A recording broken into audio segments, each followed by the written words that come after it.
समन्ता चक्रवालेषु अत्रा गच्छन्तु देवता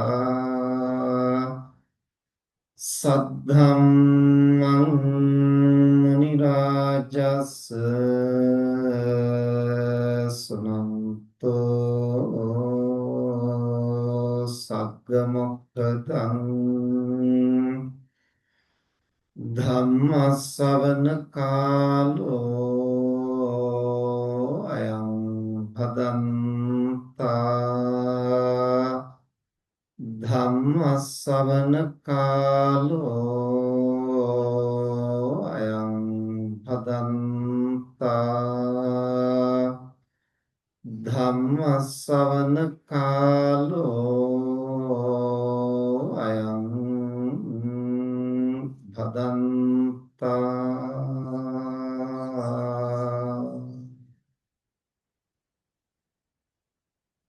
නමෝ තස් භගවතු අරහතෝ සම්මා සම්බුද්දස්ස නමෝ තස් භගවතු අරහතෝ සම්මා සම්බුද්දස්ස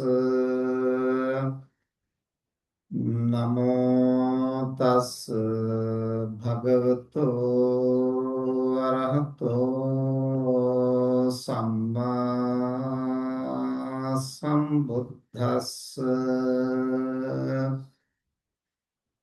අප්පමාදේන භික්ඛවේ සම්පාදේත දුර්ලභෝ බුද්ධපාදෝ ලෝකස්මින් දුර්ලභෝ මනුස්සත් පටිලාභෝ දුර්ලභා කන සම්පatti දුර්ලභා පබ්බජ්ජා දුර්ලභං සද්ධම්ම සවනන්ති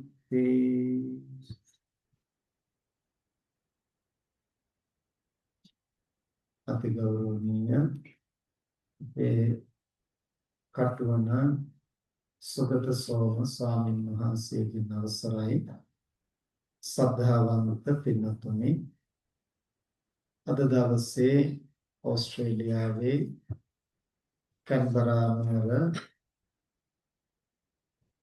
ශ්‍රී ලංකා බෞද්ධ විහාරස්ථානයේ මේ සවස් භාගයේ පැවැත්වෙන ධර්ම දේශනාවට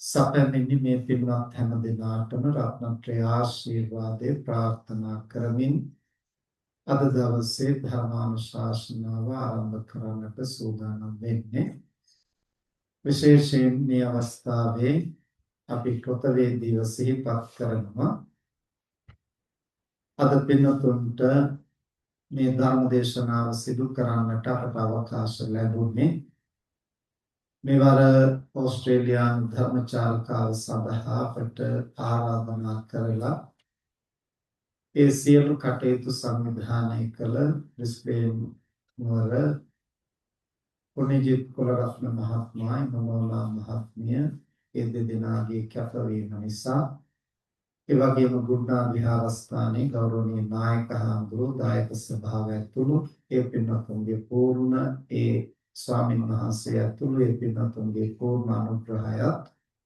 ඒ වගේම ඒ නගරවල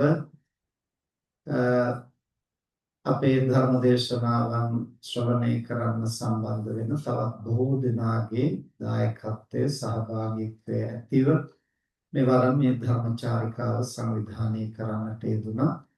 ඒ සියලු දෙනාම මේ මොහොතේ කෘතවේදීව පුණ්‍යානුමෝදනා පූර්වක සිහිපත් කරනවා. ඒ වගේම කැන්බරා නුවර මම හිතන්නේ මේක වසර 12කට විතර ඉහතදී අපි සම්බන්ධ වුණාට පස්සේ කැන්බරා නගරයට ධර්මදේශනාවක් සඳහා අපට සහභාගී වෙන්නට අවකාශ ලැබුණේ නැහැ. ඉතින් මෙවර අපේ ධර්මචාරිකාව පිළිබඳව දැනුවත්ව ඒ ගෞරවනීය කටුවන සුගත සෝම ස්වාමීන් වහන්සේ ඒ පිළිබඳව බොහොම උනන්දුවෙන් දායක පින්වතුන් සම්බන්ධ කරගෙන ක්‍රියාත්මක වුණා.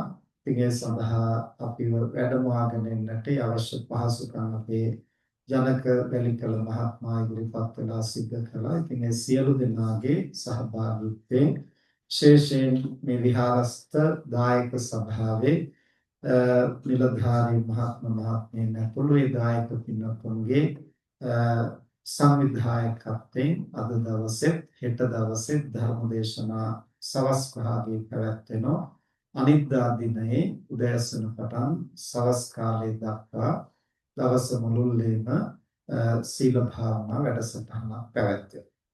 ඉතින් අද පළමු ධර්ම දේශනාව සඳහා අපි අදහස් කළේ ශම සම්පත්තිය පිළිබඳව පැහැදිලි කරමින් අද දේශනාව සිදු කරන්නට මනුෂ්‍ය ජීවිතයක් ලබාගෙන මේ ලැබුණු ශම සම්පත්තිය අපි කොහොමද නිවැරදිව පරිහරණය කරන්නේ. හෙට දවසේ ධර්ම දේශනාවේදී අපි අදහස් කළේ ඒ සඳහා අපි අවධානය යොමු කළ යුතු වැදගත්ම ධර්ම කාරණා කිහිපයක් ධර්මානුධර්ම ප්‍රතිපත්තිය පිළිබඳව අත්‍යවශ්‍යම සාධක තුනක් තමයි සති සම්පජඤ්ඤ සහ විරිය. නිරන්තරයෙන්ම ධර්මයේ ප්‍රගුණ කරන්න අපට ප්‍රධානම කාරණා තුනක් ආතාපි සම්පජාන සති. ඒ ධර්ම කාරණා තුන හෙට දින ධර්ම දේශනාවේදී අපි පැහැදිලි කර දෙන්නට බලාපොරොත්තු වෙනවා. ඒ වගේම අනිද්දා සිකුරාදා දවසේ දවස මුළුල්ලේම පැවැත්වෙන සීල භාවනා වැඩසටහනට සහභාගී වෙන පින්වත්තුන්ට ඒ ප්‍රතිපත්ති මාර්ගය සඳහා සමත විපස්සනා භාවනාවන් අපි ප්‍රායෝගිකව මේ ජීවිතේ පවත්වමින්ම අපට කොහොම කරන්න පුළුවන් කොයි විදිහටද කියන කාරණා දීර්ඝ වශයෙන් පැහැදිලි කරන්න. ඒ වගේම තවත් පින්වත්තුන්ට තියෙන ප්‍රායෝගික දහම් ගැටලු සාකච්ඡා කරන්නට ඒ දිනෙහි අවස්ථාවක් සලස්වා ගන්නට බලාපොරොත්තු වෙනවා. ඒ විදිහට තමයි ගෞරවනීය ස්වාමින් වහන්සේගේ සලස්න අද සහ හෙට ධර්මදේශනා දෙකක් පවත්වලා අනිද්දා දිනේ දවසම වැඩසටහන පවත්වන්නේ. ඉතින් ඒ බව අපට සිහිපත් කළාම ඔය විදිහෙන් කාලසටහන යොදා ගැනීම සුදුසුයි කියලා අපි කල්පනා කරා. ඒ අද මේ සවස් භාගයේ විශාල පිරිසක් විහාරස්ථානයේ ඒක රාශී වෙලා තැන්පත්ව සිටින්නේ ටික වෙලාවක් ධර්ම දේශනාව ශ්‍රවණය කරා. අද ධර්ම දේශනාව සඳහා අපි මාතෘකා කරන්නට යෙදුනේ බුදුරජාණන් වහන්සේ විසින් දිනපතාම භික්ෂුන් වහන්සේලාට කරන බුද්ධ අවවාද. අප්‍රමාදේන භික්කවේ සම්පාදේත මහණෙනි අප්‍රමාදීව ගුණධම් වඩන්න. අප්‍රමාදී බව කියලා කියන්නේ සති සම්පජඤ්ඤයමයි. ඒතර අප්‍රමාදීව ගුණධම් වඩන්න කුමක් නිසාද? දුර්ලභෝ බුද්ධෝත්පාදෝ ලෝකස්මින් බුදුවරුන්ගේ උත්පත්තිය දුර්ලභයි. මනුෂ්‍යාත්ම භාවයක් ලැබීම දුර්ලභයි. ශම සම්පත්තිය දුර්ලභයි. ඒ වගේම මහානකම දුර්ලභයි. සද්ධර්ම ශ්‍රවණේ දුර්ලභයි. එතකොට මේ කාරණා පහ ගැන අපි නිතර අහලා තියෙනවා. අද දවසේ අපි අවධාරණය කරන්නට බලාපොරොත්තු වෙන්නේ මේ කාරණා පහ බුදුරජාණන් වහන්සේ දිනපතාම දේශනා කළේ ඇයි? දැන් පැවිද්දට පැමිණෙන්නේ නිවන් දකින්නට බලාපොරොත්තු වෙන පිරිසක්නේ. එතකොට ඒ පිරිසට බුදුරජාණන් වහන්සේ දිනපතාම මේ අනුශාසනාව සිද්ධ කළා. ඒ කුමක් නිසාද? මේ මනුෂ්‍ය ලෝකයේහි තමයි අපට ගුණධම් වඩන්නට සුදුසුම තැන. අපි උපදින තල 31ක් තියෙනවානේ. කාම ලෝක 11ක් තියෙනවා, රූපාවචර ලෝක 16ක් තියෙනවා, අරූපාවචර ලෝක 4ක් තියෙනවා. කාමාවචර ලෝක 11න් 4ක්ම අපට ගුණධම් වඩන්නට කොහෙත්ම අවස්ථාවක් ලැබෙන්නේ 4 ආකාර. ඊළඟට මනුෂ්‍ය ලෝකය සහ දිව්‍ය ලෝක 6. මේ යම් ප්‍රමාණයකට දිව්‍ය ලෝක 6 ගුණධම් වඩන්න පුළුවන්. ඊළඟට රූපාවචර බ්‍රහ්ම ලෝක 16න් එක් බ්‍රහ්ම ලෝකයක කොහෙත්ම ගුණධම් වඩන්න බෑ. අසඤ්ඤතාවය. ඉතිරි බ්‍රහ්ම ලෝක 15 යම් ප්‍රමාණයකට ගුණධම් දියුණු කරන්න පුළුවන්. ඊළඟට අරූප ලෝක 4. අරූප ලෝක 4 පවත්වාගත්තු අරූප ධානයේ පිහිටනවා හැරෙන්නට ඉන් ඔබට කිසිදු ගුණධමයක් දියුණු කරගන්නට අවස්ථාවක් ලැබෙන්නේ නැහැ. ඒතර මේ තල 31ම ගත්තහම අපිට ගුණධම් දියුණු කරගන්න වැඩෙන්න සුදුසුම ආත්ම භාවය මනුෂ්‍යාත්ම භාවය. ඒ නිසා තමයි මේ ලෝකය මනුෂ්‍ය කියලා හඳුන්වන්නේ මනස උසස් කරගන්න දියුණු කරගන්නට ලැබෙන අවස්ථාව නිසා. ඒතර මොකක්ද මේ ලෝකයේ ඒ තරම් තියෙන විශේෂත්වය? ඒ විශේෂත්වය තමයි සිත සහ කය කියන දෙකම ඉතාම තීව්‍ර මට්ටමින් ලැබෙන ආත්ම භාවය. සිත ශක්තිමත් වෙන්නේ අපි හැම කෙනෙක්ම මිනිස්සෙක් වශයෙන් උපදින්නේ පෙර භවයේ මේ යනකොට අපි සියලු දෙනාටම ශක්තිමත් කුසලයක් සිහිපත් වුණු නිසා. මනුෂ්‍යාත්ම භාවයක් ලබන්නට පුළුවන් වෙන්නේ කුසල විපාකයකින්මයි. ඒ කුසල විපාකයකින් උපදින නිසා අපේ සිත ප්‍රභාස්වරයි. බුදුරජාණන් වහන්සේ දේශනා කරන්නේ පබස්සර මිදම් භික්ඛවේ චිත්තං. මහනි සිත ප්‍රභාස්වරයි. එයිද සිත ප්‍රභාස්වර වෙන්නේ කුසල් සිතකින් උපදින නිසා. නමුත් නැවත බුදුරජාණන් වහන්සේ දේශනා කරන තංචකෝ ආගන්තුකේහි උපක්ඛිලේසෙහි උපක්ඛිලිත. නමුත් මේ සිත පිරිසිදු වුණාට ආගන්තුක අරමුණු වලට අපි ප්‍රතිචාර දක්වන ආකාරය මත සිත කිලිටි වෙන්නට පුළුවන්. එතකොට සිත පිරිසිදු නම් කොහොමද කිලිටි වෙන්නේ? සිත පිරිසිදුයි කියන එකෙන් අදහස් කරන්නේ අපි කෙලස් නැසලා කියන එක නෙමෙයි. අපේ මනසේ ලෝභ ද්වේෂ මෝහ කියන අකුසල මූලයන් සහ අවශේෂ අනුශය ධර්ම අපේ සිත්වල තැන්පත් වෙලා තියෙනවා. නමුත් සිත පිරිසිදුයි. කොහොමද පිරිසිදු බවයි අපිරිසිදු බවයි දෙකම පවතින්නේ? ඒක උදාහරණයක් හැටියට කියනවා නම් හරියට ලිඳක වතුර වගේ. අපි වතුර බොන ලිඳ ගත්තාම ඒකේ වතුර ටික පිරිසිදුයි, බොන්නට සුදුසුයි. හැබැයි අඩිය තියෙන්නේ මොනවද? මඩ. අඩිය මඩ තිබුණයි කියලා හැමතිස්සෙම වතුර බොර වෙලා නැහැ. වතුර පිරිසිදුණයි කියලා මඩ නැහැ කියලා කියන්නට බෑ. අන්න ඒ වගේ තමයි අපි කුසල් සිතකින් උපදිනකොට අපේ සිත පිරිසිදුයි. ඒ අලෝභ, අද්වේෂ, අමෝහ කියන කුසල මූලයන්ගෙන් යුක්ත පිරිසිදු සිතක් නිසා.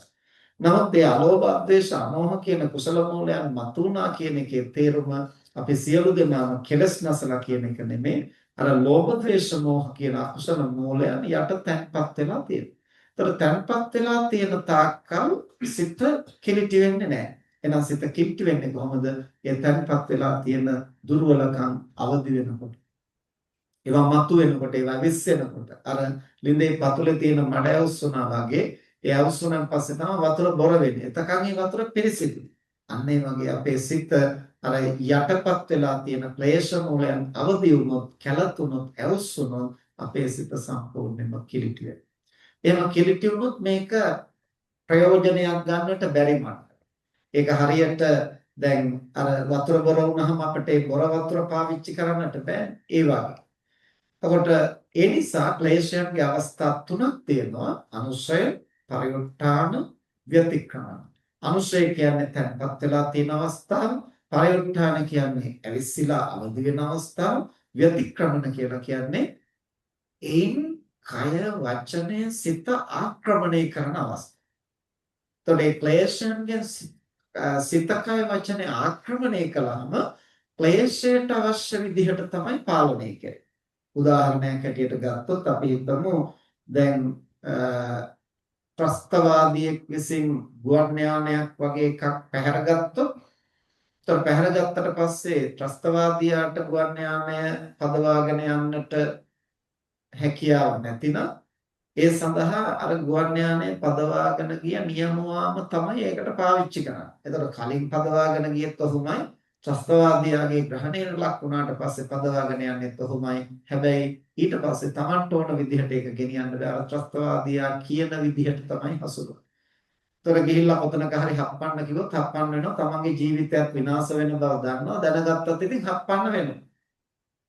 එතකොට ඒ කියන ඕනම විනාශයක් කරන්න වෙනවා.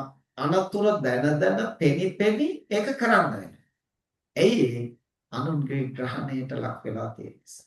අපේ සිත කය වචනේ ක්ලේශයක ග්‍රහණයට ලක් වුණාට පස්සේ අසත් ධර්මයක පාප ධර්මයක ග්‍රහණයට ලක් වුණාට පස්සේ අපේ මනුෂ්‍යකමවත් අපේ සද්ධර්මවත් අපේ ගුණධර්මවත් ඒ සත්පුරුෂකම් ඒ මොකකටවත් ඉඩක් නැහැ. ඒ මෙතෙක් කාලයක් අපි යහපත වෙනුවෙන් පාවිච්චි කර සිත කය වචනයම අපිට පාවිච්චි කරන්න වෙනවා විනාශය වෙනුවෙන් අනර්ථය වෙනුවෙන්. කොහොම නිසාද?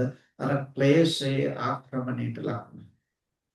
ඒ නිසා ඒ ක්ලේශයන් තැන්පත් වෙලා තියෙනකන් එහෙම අරුමුදයක් නැහැ. හැබැයි ඒවා ඇවිස්සලා ගතසිත ආක්‍රමණය කළොත් ඒ වගේ බරපතල අනර්ථයක් සිද්ධ වෙනවා. එතකොට මේ මනුෂ්‍ය ලෝකේ අපට ශක්තිමත් සිතක් සහ කයක් තියෙනවා. ඒක හරි. ඒ සිත පිරිසිදු උත්පත්තියෙන් ප්‍රභාස්වරයි. කය තීව්‍රයි.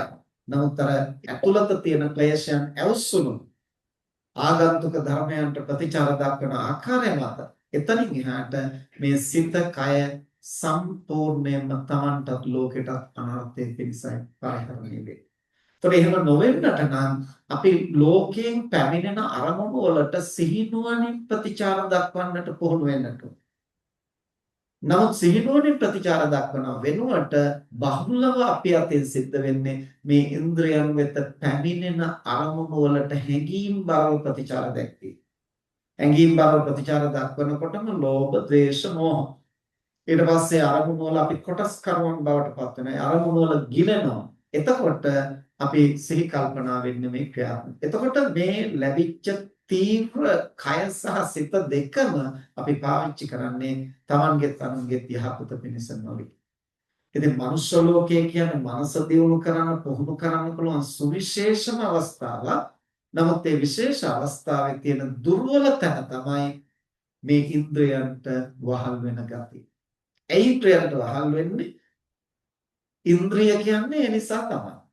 මේවට ඉන්ද්‍රිය කියලා කියන්නේ අභිධර්මයේ දැක්වෙනවා. ඉන්ද්‍රිය කියලා කියන්නේ අවශේෂ නාම රූප ධර්මයන්ට නායකත්වය දෙන්න හසුරුවන්නට සමත් වෙන නිසා තමයි මේවට ඉන්ද්‍රිය කියලා කියන්නේ. චක්කු සෝත ඝාන જીවහා කාය මන හඳුන්වන ඉන්ද්‍රිය කියලා. එතකොට ඒවා විසින් අපේ සිත කය හසුරුවන අවශ්‍ය විදිහට. හැබැයි ඒ හසුරුවන්නේ නිවන පැත්තටද සසර පැත්තටද අපාය පැත්තටද කියලා විනිශ්චයක් නැහැ. ඒ වෙලාවට එන කාරණාත් එක්කලා ක්‍රියාත්මක.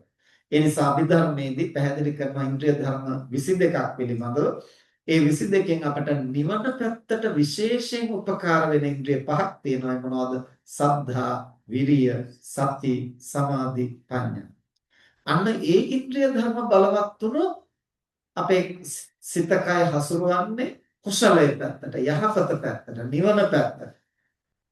එහෙම නැතුව මේ චක්කසෝත ඝාන જીවහා කාය මන කියන මේ ඉන්ද්‍රයන් නිවන පැත්තට සහාය වෙන්නත් පුළුවන්, අපාය පැත්තට සහාය වෙන්නත් පුළුවන්. දෙපැත්තෙන් ඕනම පැත්තකට සහාය වෙන්න පුළුවන්. ඊළඟට තවත් තියෙනවා ඉන්ද්‍රිය ධර්ම. සුඛ, දුක්ඛ, උපේක්ඛා, සෝමනස්ස, දෝමනස්ස මේවත් ඉන්ද්‍රිය ධර්ම. අපට කායික වශයෙන් සුවයක් දැනුනොත් එහෙම ඊට පස්සේ සම්පූර්ණම ඒ සුවයට අවශ්‍ය විදිහට තමයි අපේ සිත කය හැසිරෙන්නේ. අපේ කයට දුක් වේදනාවක් දැනුනොත් ඊට අවශ්‍ය විදිහට තමයි අපි හැසිරෙන්නේ. උදාහරණයකට ගත්තම දැන් මම වාඩි වෙලා ඉන්නකොට අපි හිතමු කකුල නවාගෙන ඉන්න තැන හරි තොරටිය හරි ටිකක් කැක්කුම හදනවා අපි. එතකොට මොකද වෙන්නේ? එතකොට ඒ කැක්කුම එන එකට අනුව ඒ කැක්කුම අඩු කරගන්න ඕන විදිහට අපි එහාට මෙහාට ඇඳලි අපේ කය සකස් කරගන්න උත්සාහ කරනවා. ඒතර බනහන තැන මේකට අවධානය තියෙන්න ඕනේ. ඒ ඔක්කොම හරි.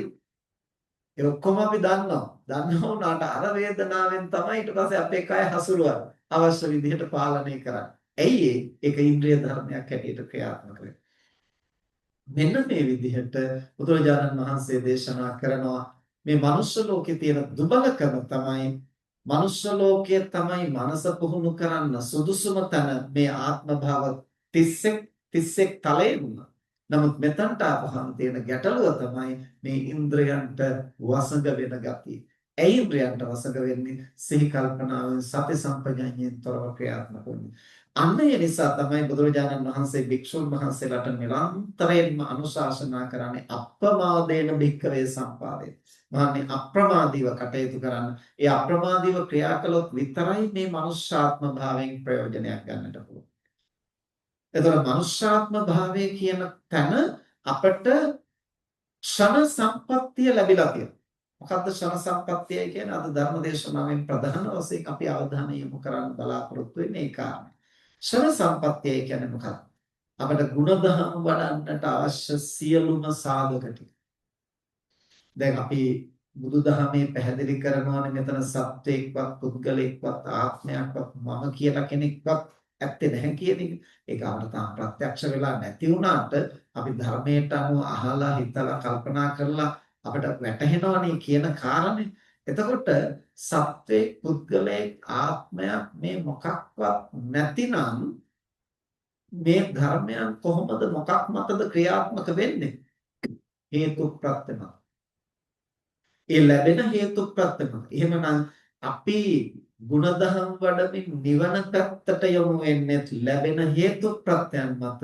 අපි මනස පරිහානියටපත් වෙලා අපායগামী පැත්තට නැඹුරු වෙන්නේ ලැබෙන හේතු ප්‍රත්‍යයන් මත. ඒ නිසා නිවනට සුගතියට යන්න අවශ්‍ය හේතු ප්‍රත්‍ය සියල්ලම සම්පූර්ණ වෙච්ච තැන හඳුනනවා මොකක් කියලාද? ක්ෂණ සම්පත්තියයි. ඒ අවස්ථා ගිලිහෙන අවස්ථා හඳුන්වනවා ක්ෂණ විපත්තියයි. එහෙම නැත්නම් දුෂ්ටක්ෂණ. දුෂ්ටක්ෂණ කීයක් තියෙනවද? අෂ්ට දුෂ්ටක්ෂණ. දුෂ්ටක්ෂණ 8ක් ධර්මයේ දක්වනවා. එතකොට දුෂ්ටක්ෂණ 8 හැටියට දක්වන්නේ යම්කිසි කෙනෙක් නිරය, තිරිසන්, പ്രേත ආදී මේ දුර්ගතිවල උත්පත්තිය ලැබුවොත් ඒ තනත්තාට ගුණධම් වඩන්න කොහෙත්ම අවස්ථාවක් නැහැ. ඒවා දුෂ්ටක්ෂණය.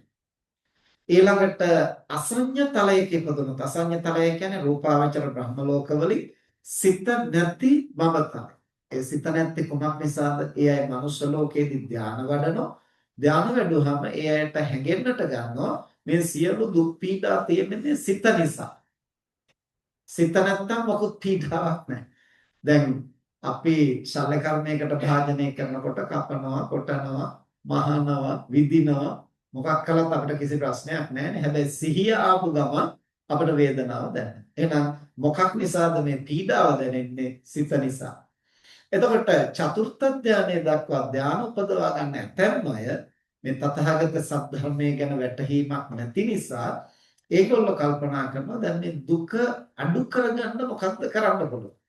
ඒ අයට හැඟෙනවා මේ සිත නිසා තමයි සියලු පීඩා පවතින. සිත නැත්තම් කිසි ගැටලුවක් නැහැ. ඒ නිසා එතෙන් පටන් ඒ අය සිතට නිඳා වේවා. සිත නැතිනම් ඒක භාග්යක් කියලා චිත්තඅදිෂ්ඨානයක් ඇති කරගන්නවා. සිත අහෝසි වෙන්නට. දැන් ධානයේ වඩලා තියෙන නිසා සිත ශක්තිමත්. ඒ ශක්තිමත් සිතින් අදිෂ්ඨාන කරන නිසා ඒ අය ඒ ධානයට අදාළව රූපාවචර බ්‍රහ්ම ලෝකෙ උපදිනවා. සිත නිෂ්ක්‍රීය. ඒ ආත්ම භාවයේ උපදුනා මොකක්වත් ගුණධර්මයක් වඩන්නට අවස්ථාවක්. ඒක එක්තරා දුෂ්ටක්ෂණයක් හැටියට දක්වනවා. ඊළඟට පිටසක්වලක බුදුවරු උපදින්නේ නැති වෙනත් සක්වලක ඉපදුනොත් අපිට තථාගත ධර්මය අහලා පුරුදු පුහුණු කරන්නට අවස්ථාවක් ලැබෙන්නේ. ඊළඟට බුදුවරු පහළ වෙන සක්වලක උපදිනවා. ඒකට කියන්නේ මගුල් සක්වල කියලා. ඒ මගුල් සක්වලක උපදිනවා. හැබැයි බුදුවරයෙක් නැති කාලේ, අබුද්ධෝත්පාද කාලේ. එහෙම ඉපදුනත් අපිට ධර්මයේ ප්‍රගුණ කරන්නට අවස්ථාවක් ලැබෙන්නේ. ඊළඟට බුදුවරයෙක් පහළ වෙලා ඉන්න කාලෙක ඉපදුනා වුණත් උත්පත්තියෙන්ම අංග ප්‍රත්‍යංග විකෘති නම් තමන්ගේ වැඩ ටිකවත් තමන්ට කරගන්න බෑ. ධර්මයේ ප්‍රගුණ කරනවා තමයි. ඊට පස්සේ බුද්ධෝත්පාද කාලයක උපදිනවා අංග ප්‍රත්‍යංග සම්පූර්ණව තියෙනවා. හැබැයි ප්‍රත්‍යන්ත ජනපදයේ ඒ කියන්නේ ඒ ධර්මය ඇහෙන්නේ නැති තැනක උපදිනවා නම් ඒත් අපිට ධර්මයේ ප්‍රගුණ කරන්න පුළුවන්කමක් නැහැ.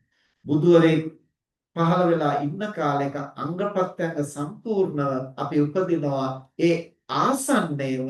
නමුත් මිත්‍යා දෘෂ්ටිය වැළඳගෙන නම් ඉන්නේ අපට ಗುಣධම් වඩන්න අවස්ථාවක් ලැබෙන්නේ. දැන් ඔය සියලු කාරණාවලින් මිදිලා අපි ඉන්නවා බුද්ධෝත්පාද කාලයක ඉපදිලා තියෙනවා. අංග ප්‍රත්‍යංග සම්පූර්ණව ඉපදිලා තියෙනවා. තිරිසන් ආදී අපායෙන් මිදිලා තියෙනවා. පිටසක් වලින් මිදිලා තියෙනවා. ඊළඟට අසඤ්ඤ තලයෙන් මිදිලා තියෙනවා. මිත්‍යා දෘෂ්ටියෙන් වැළකීලා තියෙනවා. ප්‍රත්‍යන්ත දේශයක කියන ධර්මයේ නොහෙන ප්‍රදේශයක නැතුව අපට ධර්මය අහන්නට අවස්ථාව ලැබිලා තියෙනවා. කල්යාණ මිත්‍ර ඇසුර ලැබිලා තියෙනවා. ධර්මයේ නිරන්තරයෙන් ශ්‍රවණය කිරීමේ අවකාශ ලැබිලා තියෙනවා. ඔය කාරණා ටික සියල්ලම ලැබුණාම ඒක හඳුන්වනවා ශ්‍රම සම්පත්තියයි. දැන් මේ සාධක ටික ලැබුණාම ඒ සාධක වලට අනුව ඒ පුද්ගලයා යහපත් පැත්තට වැඩෙන්නට අවස්ථාවක් තියෙනවා. දැන් අපිට ඒ සාධක ටික සියල්ල සම්පූර්ණ වෙලා තියෙනවා. නමුත් ඊළඟට තව ප්‍රශ්නයක් එතනට බලපානවා. මොකද්ද? අවිඥානික දෙයක් නම් මේ සාධක ටික ලැබෙනකොට ස්වභාවිකව වැඩෙනවා. හැබැයි අපට සිතක් තියෙන නිසා අර සාධක ටික ලැබුණා වුණත් ඊට පස්සේ ඒ සාධක ටික පාවිච්චි කරන විදිහ මත තමයි අපට යහපතක් වෙනවද නැද්ද කියලා තීරණය වෙන්නේ. එතන ප්‍රධාන සාධකයක් තියෙනවා. අපේ සිත අපි කොහොමද ඒවා ඇසුරු කොටගෙන පවත්වන්නේ. එහෙම නැත්නම් අපි කොහොමද ඒවට ප්‍රතිචාර දක්වන්නේ? අපි කොහොමද ඒවා කළමනාකරණය කරන්නේ? එතකොට අපිට සිතක් නොතිබුණා නම් අර සාධක ටික ලැබෙනකොට යහපත් සාධක ලැබෙනකොට යහපත් සාධක වලට අනුව රූප කලාප වෙනස් වෙනවා. රූපයට කෙලින්ම සාධක ලැබිච්ච ගමන් ඒක වෙනස් වෙනවා. ඒකට ආයේ වෙන මොකුත් වෙන විශේෂයක් නැහැ. දැන් උදාහරණයක් හැටියට මම ඊයේ සිහිපත් කළා අපේ ওই සත්‍යන මධ්‍යස්ථානයේ තිබුණ ක්‍රෝටන් ගහ. ඒ ක්‍රෝටන් ගහේ කොළ කහ පාටයි කොළ පාටයි.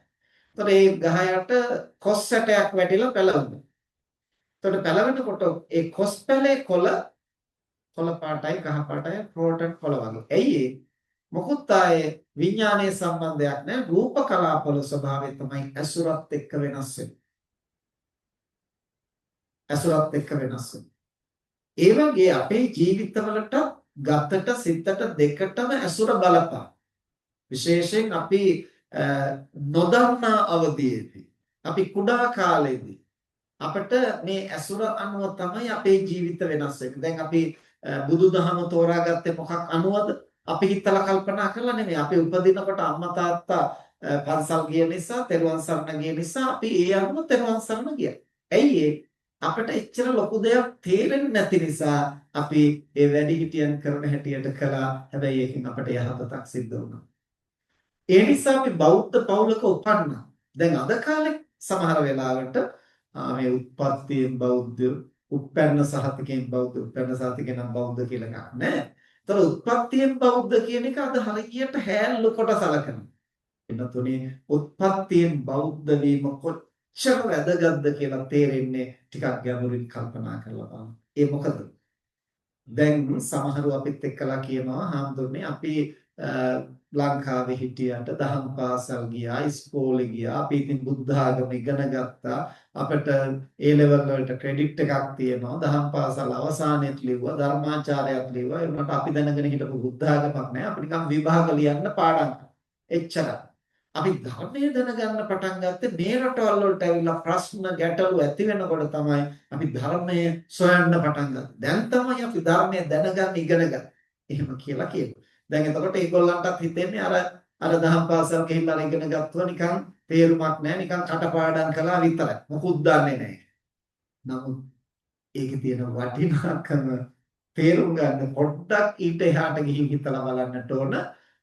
ඒ විදිහේ පසුබිමක් නොතිබිච්ච බෞද්ධ පවුලක ඉපදුනේ නැති, දහම් පාසල් ගියේ නැති, පාසලේ බුදු ධර්මයේ ඉගෙන ගත්තු නැති කෙනෙකුට ජීවිතේ ප්‍රශ්න එනකොට ඒ තැනත්තා ධර්මානුකූලව ඒවට විසඳුම් හොයන්න උත්සාහ කරනවද, වෙන ක්‍රම වලට උත්සාහ කරනවද? සමහරලාට ඒ තැනත්තා තෝරාගන්නේ මත්පැන් ටික. ඒ තැනත්තා තෝරාගන්නේ මත් කුඩු. එහෙම නැත්නම් පිස්තෝලේ මරාගෙන දරන. එහෙම නැත්නම් සියදිවි නසන. ඒතර මිනිස්සු ප්‍රශ්න වලට එහෙම ප්‍රතිචාර දක්වනකොට අපට ජීවිතේ ප්‍රශ්න එනකොට ධර්මානුකූලව විසඳුමක් හොයන්න ඕන. බණ අහන්න ඕන, හාමුදුරුවන්ගෙන් අහන්න ඕන, දහම් පොතක් කියවන්නට ඕන. මේකට වෙන විසඳුමක් නැද්ද ධර්මානුකූලව කියලා හිතන්නට පෙළඹුණේ ඇයි? අර උත්පත්තියෙන් බුදුදහමේ අසුර අපට තිබිච්ච නිසා. අන්න ආශ්‍රය තියෙන වටිනාකම. අන්න ශ්‍රණ සම්පත්තියේ තියෙන වටිනාකම. බෞද්ධ පවුලක ඉපදීම, බුද්ධෝත්පාද කාලයක ඉපදීම. ඒ මොකක්වත් නොදැන අපට ලැබිච්ච දේවල් ටික. ඒකෙන් අපට කොච්චර යහපතක් වුණා. ඊළඟට දැන් සමහර වෙලාවට කියනවා මේ කොච්චර බණ කිව්වත් මිනිස්සු හැදෙන්නේ නැහැ. දැන් ලංකාවේ දෙන්න රැය වෙනකම් බණ කියනවා. පැය 24න් බණ කියනවා. මේ කියන හැටියට මිනිස්සු හැදෙනවා නම් මොනවා කරන්න බෑ. ඉතින් අපරාධවල අඩුවකුත් නැහැ. මොකක්වත් වෙනසක් නැහැ. ওই බණ කිව්වට වැඩක් නැහැ. ඒ මොකද එහෙම කියන්නේ? ඒගොල්ලෝ කල්පනා කරන්නේ දැන් මේ අද බණ ඇහුවම හෙට රහත් වෙලා ඉන්නේ. අපිත් ඉස්සර එහෙම හිතුවා. හැබැයි එතකොට පොඩ්ඩක් තමන් ගැන හිතලා බලන්නකො. අනුන් ගැන පැත්තකින් තියලා. දැන් මම බණක් ඇහුවහම මම ධර්මයේ අසුරු කරනම් මට පුළුවන් ද හෙට මගේ සියලු දුර්වලකම් සියල්ලක්ම දුරු කරලා මට මාර්ගඵලයකටපත් වෙන්න. ඉතින් මටවත් එහෙම කරන්න බැරි නම් අනිත් අය ගැන මම ඇයි ඒ විදිහට හිතන්නේ? එන්නතුනේ ඒ විදිහට දහම් ඇසීමේ තියෙන ප්‍රයෝජනය ප්‍රතිඵලය මේ අද සෝවාන් වෙනවා හෙට රහත් වෙනවා කියන කතාවම විතරක් නෙමෙයි. එතනට යන්නට අවශ්‍ය පසුබිම හැදෙන්න. වෙනතුන් අහලා ඇතිනේ අර කිරිවවුල්ලු 500ක් නිවන් දැක්ක හැටි. ගල්ලෙනේ ඉන්නවා කිරිවවුල්ලු. එතකොට ඒ ගල්ලෙනේ භාවනා කරන ස්වාමින් වහන්සේලා දිනපතාම සතිපට්ඨානය සජ්ජායනා කරනවා. එතකොට මේ සතිපට්ඨානය සජ්ජායනා කරන හඬ අර වවුලන්ට ඇහෙනවා. දැන් වවුලන්ට සතිපට්ඨානය තේරෙනවා. වවුලන්ට බණ තේරෙනවද? වවුලන්ට පාළි තේරෙනවද? මොකක්වත් තේරෙන්නේ නැහැ. හැබැයි වවුලන්ට හඬ ඇහෙනවා. වවුල විශේෂයෙන්ම හඬ දැනගන්නේ අර ශබ්ද තරංග එක්කලා. එතකොට ඒක හැමදාම එකම විදිහට ඒ ෆ්‍රීකවන්සි එක ඒ සත්තුන්ට ඇහෙන්නට පටන් ගන්නවා. එතකොට මේකට කාලයක් යනකොට ඇබ්බැහි වුණා. ඇබ්බැහි වුණාට දැන් මේකේ මොකක්වත් මේ සත්තුන්ට අර්ථයක් දැක්ක මොකක්වත් නැහැ. හැබැයි මරණ මොහොතේ ඒ අයට ඒ සංඥාවත් එක්කලා පෙර ආත්ම භාවවල පුහුණු කරපු කුසල් මතුවෙනවා. මතුවලා මනුලෝ උපදිනවා ඒ 500ක් දෙනවා. ඊට පස්සේ අය තරුණ වයසටපත් වෙනකොට අහම්බේ ඒ අයට සතිපට්ඨාන සූත්‍රයක් සජ්ජායනා කරනවා අහන්නට ලැබෙනවා. අහන්න ලැබෙනකොට මේ ඇයට අර පෙර භවයේ නැවත නැවත අහලා පුරුද්ද නිසා මේක තමන්ගේම දෙයක් වගේ දැනෙන්න ගන්නවා.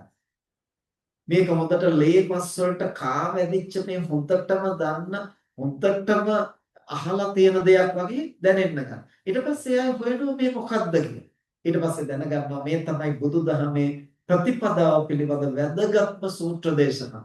ඊට පස්සේ ඒ අය මේක පුහුණු කරන්න අපි පැවිදි වෙමු කියලා ඒ අය පැවිදි වෙනවා. පස්සේ පැවිදි කරපු ගුරුහාමුදුරුවෝ උන්වහන්සේ පෙර භවයේ දක්නා නුවණ ඇති කෙනෙක්. උන්වහන්සේ මේ තරුණ හාමුදුරු ටික ඔක්කොම එකතු කරගෙන යනවා අර පරණ හිටපු ගල්ලෙට. ඈත තියාම යනකොට වවුල් ගඳ එනවා. එතකොට මේ තරුණ හාමුදුරු කියනවා ස්වාමීනි වවුල් වසුරු ගඳයි. එතකොට උන්වහන්සේ කියනවා ආශ්මත් තරුණේ මේ වෙන කාගේවත් දුර්ගන්ධය නෙමෙයි නුඹලාගේම පෙර භවයේ දුර්ගන්ධය. එතකොට ඒ මොකක්ද කියලා අහුවම අර හාමුදුරුවෝ පැහැදිලි කරලා දෙනවා නුඹලා සියලු දෙනා පෙර භවයේ මේ ගලේ නිලා හිටපු වවුල්ලු. ඉතින් කොහොමද අපි මෙතනට ආවේ කියලා අහුවම උන්වහන්සේ කාරණේ පැහැදිලි කළා. ඒ වික්ෂුන් වහන්සේලා දැඩි විදිහට කම්පණයටපත් වුණා. අපි පෙර භවයේ වවුලන් හැටියට ඉඳලා මේ මිනිසත් බවට ඇවිත් තියෙන්නේ. බුද්ධෝත්පාද කාලයක මනුෂ්‍ය ආත්මය මේ සියලු සම්පත් අපට ලැබිලා යලිත් මෙතනදී ප්‍රමාදී වුණොත් ආය අපි වවුලන් වේද පුරා කුඹුවන් වේද කියලා කියන්නට බෑ. අර සක්විති රජවරු නේද? බුදුහාමුදුරුවෝ කඩිරැලක් දැකලා සිනහ පහල කරා. මේ කඩිරැලේ එකම කඩියෙක්වත් නැහැ. පෙර සක්විති රජනොයි. ඉතින් සක්විති රජ වෙන්නේ දස කුසල් වඩවල.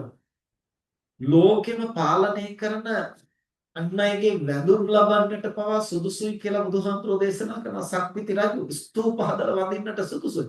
නමුත් ඒ කුසල බලය වරුණාම පුරා කොහොබුවන් බවට පත් වෙනවා. ඉතින් මේ හාමුදුරුවෝ කල්පනා කරනවා අපි පෙර භවයේ වවුලන් හැටියට ඉඳලා මේ භවයේ අපිට මේ සියලු අවස්ථාව ලැබිලා තියෙනවා ප්‍රමාද වීම සුදුසු නැහැ කියලා උන්වහන්සේලා උත්සාහ කරලා ඒ 500ක් දෙනා අරහත්ත්වයටපත් වෙනවා. දැන් මේ 500ක් දෙනාට අරහත්ත්වයටපත් වෙන්න ආසන්න හේතුව මේ මොකද්ද? සතිපට්ඨානය අහලා නෙමෙයි, ඇහිලා දැනගෙන නෙමෙයි, අර්ථ මෙනෙහි කරලා නෙමෙයි, පුහුණු කරලා නෙමෙයි, තන් සංඥා මාත්‍රය ඇහිලා. එතකොට මේ දහම පිළිබඳව කිසිවක් නොදැන, බුදුදහම නොදැන, පාලි නොදැන, එහි අරුත් නොදැන, හඬ ඇහිලා දෙවනි භවයේ රහත් වෙන්න ඒක උපයෝගී වුණා නම් අපි බෞද්ධ පවුලක ඉපදිලා පුංචි කාලේ ඉඳලා තෙරුවන් සරණ ගිහිල්ලා පන්සල් ගිහිල්ලා බණ අහලා අපි මොනවා හරි ටිකක් දහම් පාසලේ බුදුදහම හැටියට ඉගෙනගෙන ඉස්කෝලේ ඉගෙනගෙන අද අපිට ධර්මයේ ශ්‍රවණය කරන්නට අවස්ථාව ලැබීම අපිට නිවන් අවබෝධ කරන්නට මඟ සලස්සන්න. එතකොට මේ අදම මේ බණ අහලා හෙට නිවන් දැක්කේ නැත්නම් ඒ බණෙන් වැඩක් නැහැ. උදේ ඉඳන් රැ වෙනකම් බණ කියලා වැඩක් නැහැ. ඒ බණ අහලා වැඩකුත් නැහැ කියලා අපිට ඒක බැහැර කරන්න පුළුවන්. ඒ සියල්ලක්ම දුර නොබලා හේතුඵල නොබලා කරන ප්‍රකාශන. නිසා අපි ගැන සතුටු වෙන්නට ඕනේ. විශේෂයෙන් පැවිද්දෙක් හැටියට මම මගේ ගැන සතුටු වෙනවා. මට කුංචි කාලේ ලැබිච්ච ඇසුර, ඒ ආභාසයේ සම්පත්තිය මට කොච්චර යහපතක් සිද්ධ කළා. අපේ පවුලේ අපි 9 දෙනෙක් මම බාලා. එතකොට හැමදාම හවසට බුදුන් වඳින කටයුතු වලට මල් ටික සකස් කරන්න, පහන සකස් කරන්න, පැන් තියන්න මම තමයි කරන්නේ. ඉතින් මම ඒ කාලේ ඒවා කළේ බැන. ඇයි අයියලා කළා කොහොම ඉන්නවා දැන් ඒගොල්ලෝ වැඩි හිටිය නිසා ඒගොල්ලන්ට කියන්නේ මම පොඩි එකා නිසා මගෙන් වැඩ ගන්නවා කියලා තමයි මං හිතුවේ. හැබැයි ඒක නැවත කරනකොට ඒක පුරුද්දක් බවට පත් වෙනවා. ඒක ඇබ්බැහි වුණා. හැමදාම අනිවාර්යෙන් දැන් අද වගේ පැය 24ම බණ අහන්න නෑ. ඉරිදා උදේ 8ට බණයි, බදාදා 8ට බණයි විතරයි. ඉරිදා උදේ 8 බණ අපට අහන්න වෙන්නේ නැහැ දහම් පාසල් නිසා. බදාදා 8 බණ අනිවාර්යෙන් අහන්න ඕන. නමුත් අපේ ගෙවල් වල විදුලිය තිබුණේ නැහැ ලාම්පු පත්තු කරගෙන. ඉතින් හවස යන්තම් කලුවර වැටෙනකොට කෑම උයනවා. අපි කෑවෙන් පස්සේ අපිට නිදිමතයි 8 වෙනකන් ඉන්න බෑ බණ අහන්න. බෑ අම්මා කොහොම හරි ඇඟිල්ලෙන් යන අවදි කරලා තියාගන්නවා බණ ටික. ඔහොම බණක් අහනකොට දවසක් ඒ ස්වාමීන් වහන්සේ උකුණන් මැරීමේ ආදීනව ගැන. ඒ කාලේ හරියට උකුණන් ඉන්නවනේ දැන් නම් එක බෙහෙත් ඡාති පාවිච්චි කරන නිසා එහෙම එකක් නෑ. එතකොට මටත් මතකයි මම ඒ විදිහට අර අම්මලා පිළ උඩ තියාගෙන කෙස් ටික පීර එහාට මෙහාට කර උකුණ අරගෙන මාපට ඇඟිල්ල නියපොත්තෙන් තියලා අනිත් ඇඟිල්ල නියපොත්තෙන් තලන ටොංග. මාත් එහෙම කරලා තියෙනවා.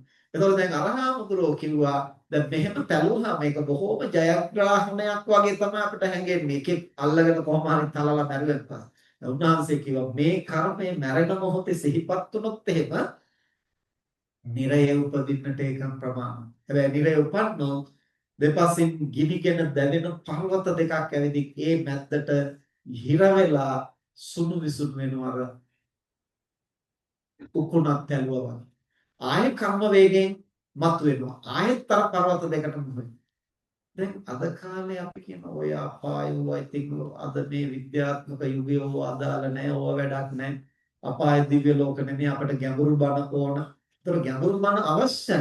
හැබැයි අරව තමයි මූලය. කුඩා කාලේ අපිව වෙනස් වෙන්නට ශ්‍රම සම්පත්තිය උනේ අවස්ථාව උනේ. ඒ ධර්ම දේශනාව අහලා මට බල බයක් ඇති වුණා. ඇයි මම තුකුණ මරලා තියෙනවා, මකුණු මරලා තියෙනවා, මබරුව මරලා තියෙනවා. දිනියෝ හැම ඇඟේ එල්ලුණෙන් පස්සේ උන් ඇදලා ගත්තන් පස්සේ උගේ අර ඉස්සරහ තුඩ දෙකෙන් තදට අල්ලගත්තන් පස්සේ ඌ ඉස්සරහෙන් නෙමෙයි අර පිටිපස්සේ හීනි තනින් ගැලවිලා එන්නේ. ඉතින් මට මේවා ඔක්කොම මතක් වෙනකොට උකුණ මරපුවා මෙහෙමනම් මේ කර්ම විපාකේ විපාක දුන්නොත් කොච්චර දුක් විඳින්න වේද කියලා ඒ ඇතිවෙච්ච බයත් එක්කලා තමයි මම ඒවලම කල්පනා කළේ දැන් මොකද්ද මම කරන්නේ. එතකොට මට මතක් වුණා අම්මයි තාත්තා අම්මයි කිරියම්මයි සිල් ගන්න යනවා. ඒත් එක්ක සිල් ගන්න ගියා නම් හොඳයි. මම ඒවලෙම ගිහිල්ලා අම්මගෙන් එහෙම අම්මේ සිල් ගන්න යන්නේ. අම්මා කැමති වුණා. ඊට පස්සේ මම හැමදාම සිල් ගන්න ගියා. ඊට පස්සේ තමයි හැමෝම කිව්වේ මහාන වෙන්න කියලා. ඊට පස්සේ තමයි මහාන වුනේ. මහාන උනේ අවුරුදු 14න්. එතකොට මහානකම කියන්නේ මොකද්ද කියලා දන්නේ නැහැ. හැබැයි මහාන වුණාට පස්සේ තමයි මහානකම කියන්නේ මොකද්ද කියලා හොයන්න පටන් ගන්නේ. ඊට පස්සේ තමයි මේ පැවිද්දෙක් හැටියට හිත හදාගෙන සැහැල්ලුවෙන් ජීවත් වෙන්නේ කොහොමද? ඊට පස්සේ තමයි භාවනාව කියන්නේ මොකද්ද කියලා. ඊට පස්සේ තමයි පන්සලෙන් අයින් වෙලා රේරුකාණේ මහානායක හඳුරෝ වැඩ ඉන්න තැනට. ඊට පස්සේ තමයි උන්වහන්සේගේ අසුර ලැබුණේ. අද අපි යම් මට්ටමක ඉන්නවා නම් ඒ ආපු ගමන ඒ ආපු ඇසුරත් එක්කලා මෙන්න මේක තමයි ෂණ සම්පත්තිය හැටියට බුදුරජාණන් වහන්සේ දේශනා කරන්නේ අපට වැඩෙනවා නම් වැඩෙන්න අවශ්‍ය සාධක ටික සියල්ලක් ගොනු වෙලා තියෙනවා. හැබැයි ප්‍රශ්නේ තියෙන්නේ අපි අර විදිහට නොදැනුවත්ව ඒ සාධක අපිට බලපෑම් ඇති කරනවා. හැබැයි අපි දැනුවත් වුණාම සිහිබුද්ධිය තියෙනකොට අපි ඒ සාධක වලින් ප්‍රයෝජන ගන්නත් පුළුවන්. එහෙම නැත්නම් ඒකෙන්ම විනාශය ඇති කර ගන්නත් පුළුවන්. බුද්ධිමත් බව හොඳයි. බුද්ධිමත් බව අවශ්‍යයි. සිහි කල්පනාවෙන් විමසලා බැලීම අවශ්‍යයි. ඒක තමයි අපිට නිවන් මාර්ගට ප්‍රයෝජනවත් වෙන්නේ. හැබැයි සිහිනුවණින් විමසලා බලනවා වෙනුවට අපි දැනුගත්කම් වලින් විතරක් දේවල් දිහා බලන්න ගත්තොත් අපි සති සම්පජඤ්ඤයෙන් දේවල් තේරුම් අරගෙන ප්‍රයෝජන ගන්නව වෙනුවට හාත්පසින් ඊට වඩා විනාශයක් කරගත්තා. ඒ නිසා ශ්‍රම සම්පත්තිය හැටියට කාරණා ටික සියල්ල ලැබිච්ච පමණින්ම අපට යහපතක් වෙන්නේ ඒවා පාවිච්චි කරන විදිහත් එක. දේවදත්ත හාමුදුරුවන්ට ඒ සාධක ටික ඔක්කොම ලැබුණා. බුද්ධෝත්පාද කාලේ මනුෂ්‍යාත්මය අංග ප්‍රත්‍යංග සම්පූර්ණ වූ ජීවිතේ රජ පවුලක උපන්නේ මහාන වෙනකොට බුදුහාමුදුරුවෝ තමයි ගුරුවරයා වුනේ. බුදුහාමුදුරන්ගේ අසුර සද්ධර්ම ශ්‍රවණේ ධාන අභිඥා එතකොට උත්පත්ති ත්‍රි හේතුක ප්‍රතිසන්දිය ලැබපු නිසා තමයි ධාන අභිඥා ලබන්න පුළුවන්. මේ සියල්ල ලැබිලා මොකක්ද සිද්ධ කරගත්තේ? නිරේ වැටෙන්නට මඟ සලස්සලා. ඇයි අර සියල්ලක් ලැබුණා වුණත් අපි ඒවා පාවිච්චි කරන විදිහ නිවැරදිව පාවිච්චි කරන්නේ නැතිනම් අපිට තමන්ටත් අනුන්ටත් අනර්ථය සිද්ධ වෙයි. ඒ නිසා බුදුරජාණන් වහන්සේ දිනපතාම භික්ෂුන් වහන්සේලාට දේශනා කරනවා අප්‍රමාදේන භික්ඛවේ සම්පාදේත. අප්‍රමාදීව කටයුතු කරන්න මේ ලැබිලා තියෙන අවස්ථාව නැවත කවදා කොහොමද ලැබෙයිද කියලා කියන්නට පුළුවන්.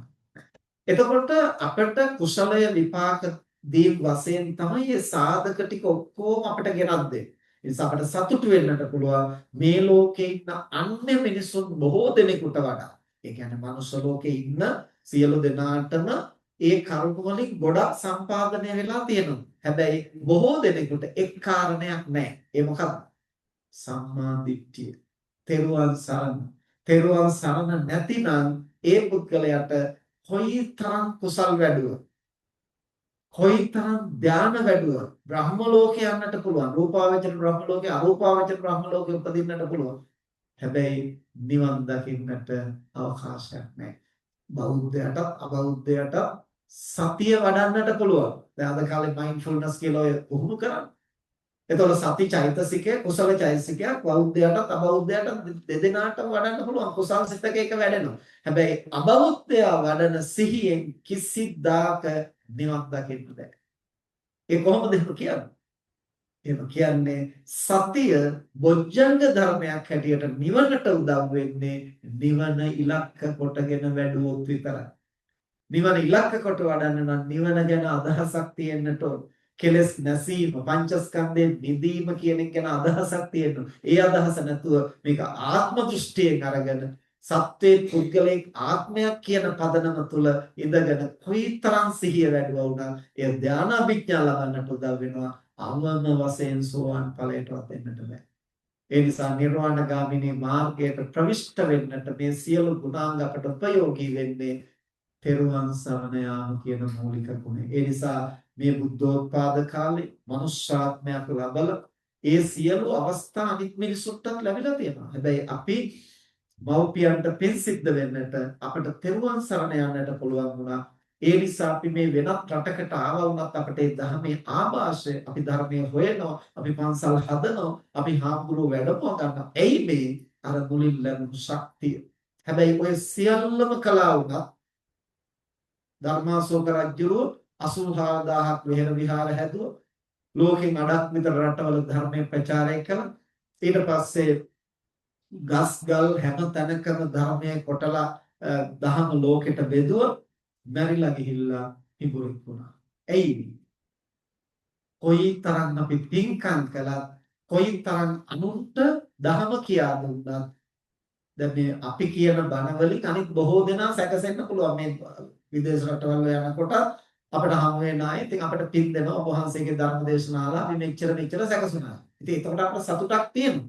හැබැයි ඒ අපේ බණ අහලා අනිත් කී දෙනෙක් හැදුනා වුණත් ඒ බණ මගේ ජීවිතයේ ප්‍රශ්නයක් වෙනකොට මම යොදාගන්නේ නැතිනම් ඒ අනුන්ට බණ කිව්වයි කියලා විතරක් මට යහපතක් වෙන්නේ නැහැ. එතකොට ඒ සියලු හැකියාවන් තියෙන්නට පුළුවන්. ඒ සියලු අවස්ථා තියෙන්නට පුළුවන්. හැබැයි ඒක අපි පාවිච්චි කළේ නැත්නම් යොදාගත්තේ නැතිනම් එතනදී අපි ගිලිහෙනවා. ඒ නිසා බුදුරජාණන් වහන්සේ දේශනා කරන උත්පත්තියෙන් අපට පිරිසිදු සිතක් ලැබිලා තියෙනවා, ප්‍රභාස්වර සිතක් ලැබිලා තියෙනවා. හැබැයි අර ආගන්තුක උපක්ලේශයන් නිසා සිත කිලිටි වෙනවා, තැන්පත් වෙලා තියෙන ක්ලේශයන් මතු. නමුත් මේ සිද්ධ වෙන පටලැවිල්ල අශෘතවත් පුතඥයාට මේක හරියට තේරෙන්නේ නැහැ මොකද්ද මේ වෙන්නේ කියලා. කාටද අශෘතවත් පුතඥයා කියලා කියන්නේ?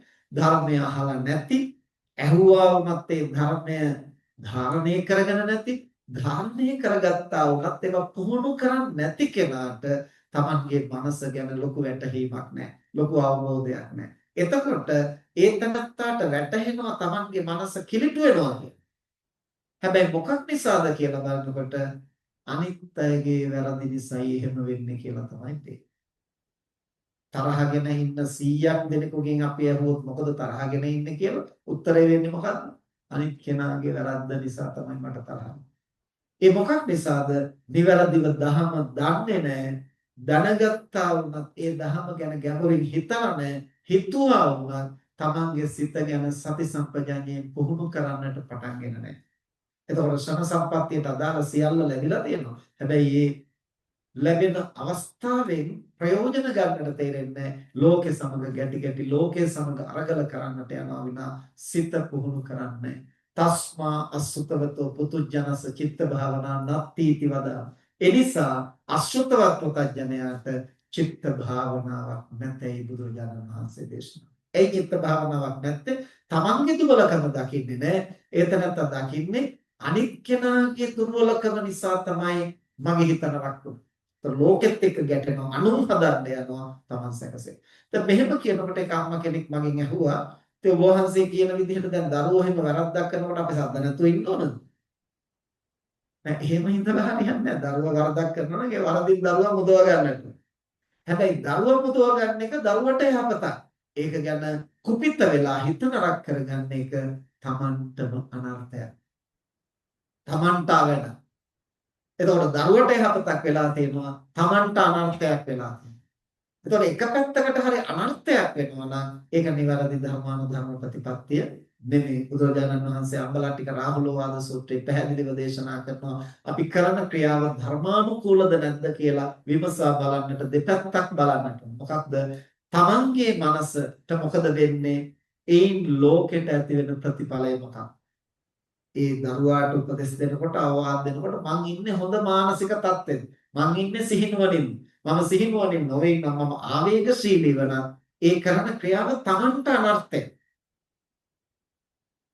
ඒතර මම හොඳ සත්භාවයෙන් කරන්න, මම සත්භාවයෙන් කළා වුණාට මම කරන දේ ලෝකෙට හානියක් වෙනවා නම් ඒක ධර්මානුධර්ම ප්‍රතිපත්තිය නෙමෙයි. ඒ නිසා මම කරන්නේ හොඳ වැඩක්.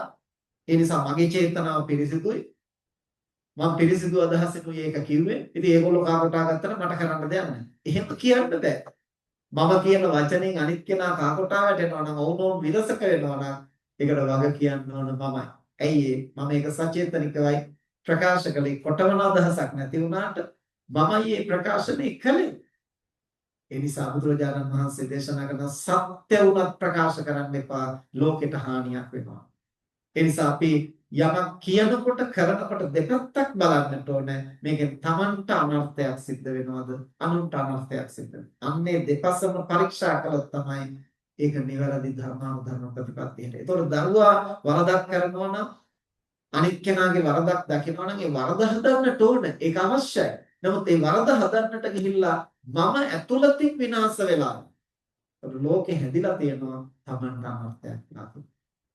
ඒ නිසා ලෝකේ සියලු දෙනාම සැකසෙන විදිහට බණ කිව්වා වුණත් ඒක ලෝකෙට යහපතක්. හැබැයි කරුණක් පැමිණෙනකොට Tamanට එහි පිහිටා සිටින්නට නොහැකි වුණොත් ඒක තමයි අනාත්මය. ඒ නිසා පැවිද්දෝ හැටියට අපිත් මේවා පුහුණු කරන්නේ අනුන්ට බණ කියලා විතරක් නෙමෙයි. අපේ ජීවිතයේ යම් යම් කරුණු මතුවෙනකොට අපි ඒවා ගැන සිතා බලනවා. මට මතකයි මේක අවුරුදු 20කට විතර උඩදී මගේ ජීවිතේ බඳු අත්දැකීමක් මට එදා දවසේම මම ගොඩාක් තෙහෙට්ටුවටපත් වෙලා නිකන් උණ ගැනෙන්න වගේ දවස් මොළුද. මම උදේ දානේ වන්දලා ගිහිල්ලා මං ඉන්න කුටියට ගිහිල්ලා මම ඇඳට වෙලා හිටියා. නිින්ද ගියෙත් නෑ. එහාට මෙහාට පෙරලි පෙරලි හිටියා. උණ ගැනෙන්න එනකොට තියෙනවා වගේ ඇඟේ තෙහෙට්ටු ගත්තා. ඊට පස්සේ දවල් දානෙට gediya ගහන වෙලාව වෙනකම් මම ඇඳට වෙලා හිටියා. ඊට පස්සේ දවල් gediya ගැහුවට පස්සේ මම ඇවිල්ලා දවල් දානේ වැළඳුවා. වන්දලා ආයෙත් ගිහිල්ලා ඇඳට වෙලා හාන්ස් වෙනවා. හවස 6 විතර වෙනකොට අපේ කිරියෝරු විනායක හාමුදුරුවෝ ඇවිදින් කිව්වා සුදස්සි හාමුදුරුවෝ මේ අද පොඩි හාමුදුරුවෝ ඔක්කොම ගුරුවරයෙක් ඇවිල්ලා මේ පාඩමක් කරනවා. අනේ පුළුවන් නම් ගිහිල්ලා බෝධි පූජාව තියන්න කියලා. කියනකොටම මට තරහක් ආවා මොකුත් නෑ මුළු ඇඟම පිලිස්සෙන ගන්න. ඒ මොකද ඒ බෝධි පූජාව තියන්න කියනකොට ඇයි දැන් මට තරහ ආවේ? ඒ බෝධි පූජාව තියන්න කියනකොට මට හිතුනේ මොකද්ද? උදේ ඉඳන් මම මේ අසනීපෙන් ඉන්නවා උණ ගැනෙන්න තෙහෙට්ටුව කවුරුත් මෙතනින් මෙහාට ඇවිල්ලා මොකද හාන්ස් වෙලා ඉන්නේ බෙහෙත් ටිකක් ගන්න යනවා මොකුත් ඇහුවේ නැහැ. දැන් ඒගොල්ලන්ගේ වැඩේ කරගන්න ඕන වෙනකොට ළඟටම ඇවිල්ලා කියනවා අනේ බෝධි පූජාව තියන්න පුළුවන්. දැන් ඔහොම හිතපු නිසා තමයි මගේ මනසේ කෝපය මතුනේ. එසැනින්ම මම කල්පනා කළා. ඉතින් ඒ දවස්වලත් මේ ධර්මයේ පුහුණු කරන්න වෑයම් කරනවා. ඒ නිසා එසැනින්ම මම කල්පනා කළා මම කොච්චර වැරදි විදිහටද මම හිතුවේ. ඇත්තටම සිද්ධ වුණේ ඒක නෙවෙයි. මං ඉන්න කුටියේ මම දොර වහලා තියෙනවා නම් කවුරු මම නිදාගෙනද ඉන්නේ පොතපත කියවනවද භාවනා කරනවද කියලා කවුරුත් හොයන්නේ නැහැ. ඇයි මගේ ගැන තියෙන විශ්වාසය නිසා.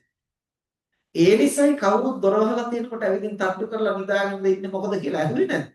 නමුත් දැන් මම ඇඟේ ගතේ සිතේ තියෙන පීඩාවත් එක්ක තෙහෙට්ටුවත් එක්කලා මම මේක අර්ථකථනය කරන්නේ වෙන විදිහට. දැන් අපේ මානසික ස්වභාවය තමයි පිටුතුනේ තව කෙනෙකුට චෝදනා කරන්න ගැටෙන්න ඕන වුණාම හොඳ දේ කන පිට හරනවා. අපිට කරලා තියෙන හොඳ දේවල් දැන් අපි අම්මා තාත්තා එක්කලා ගැටෙනකොට ඒගොල්ලෝ අපිට කරපු උපකාර උදව් කළා තමයි ඒ කරපුවා නිසා තමයි අද අපිට මෙහෙම වෙලා තියෙන්නේ. අපි හිතපු විදිහට වැඩ කළා නම් අපි මීට වඩා දියුණු වෙලා.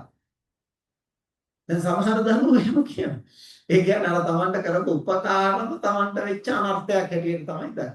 දැන් මගේ මනසේ ඒ තිබිච්ච කායික මානසික පීඩාවත් එක්ක තෙහෙට්ටුවත් එක්කලා සැනකින් මට හිතුනේ අර විදිහට. හැබැයි ඇයි මං එහෙම වැරදි විදිහට හිතන්නේ? ඒක නෙවෙයිනේ සිද්ධ වුනේ. මගේ ගැන තියෙන විශ්වාසයත් එක්කලානේ එහෙම කටයුතු කළේ කියලා හිතනකොටම අර කෝපය සංසිඳිලා ගියා. එතකොට මට මතක් වුණා ඇත්තටම මේ තෙහෙට්ටුවෙන් අසනීපෙන් ඉන්න දවසට නේද බෝධි පූජාව තිබිය යුත්තේ. දැන් ගිහි පින්වතුන් අනිත් දවසට පන්සලට ආවේ නැතත් අසනීපයක් වුණාට පස්සේ බෝධි පූජාවට කොහොම හරි එනවා. ඇයි ඒකට ආශිර්වාදයක්. ඉතින් අපි පන්සලේ ඉඳලා අසනීපයක් වුණාම ඇයි බෝධිය ළඟට යන්නට බැරි? ඉතින් නායක හඳුරෝ මේක සිහි කළේ නැත්තම් කීයටවත් මම අද ඒක කරන්නේ නැහැ. ඉතින් උන්වහන්සේ මගේ ළඟටම ඇවිල්ලා මේක සිහි කරපේක කොච්චර වටිනවද කියලා කල්පනා වෙනකොට මට නායක හඳුරෝ ගැන ලොකු ගෞරවයක් ඇති. දැන් උන්වහන්සේ පිළිබඳව මට තදබල කෝපයක් ඇති වුණා. දෙවනුව ඒ සිද්ධිය මුල් කොටගෙනම උන්වහන්සේ ගැන මට ලොකු ගෞරවයක් ඇති වුණා. එකම සිද්ධිය. මොකද්ද වෙනස? හිතපු විදිහේ වෙනස. එහෙනම් පිටුතුනේ අනුන්ගේ වැරදි නිසා අනුන්ගේ ප්‍රශ්න නිසා නෙමෙයි අපි කුපිත වෙන්නේ අපි ගැටෙන්නේ. ඒවා පිළිබඳව අපි දකින විදිහ, අපි හිතන විදිහ, අපි ඒකට ප්‍රතිචාර දක්වනවා. අපිට ලෝකේ අනිත් අය කරන කියන හැම දෙයක්ම අඩුපාඩු පේනවා. හැබැයි ඒකට ප්‍රතිචාර දක්වන විදිහේ අඩුපාඩුව අපිට ගොඩක් වෙලාවට පේන්නේ.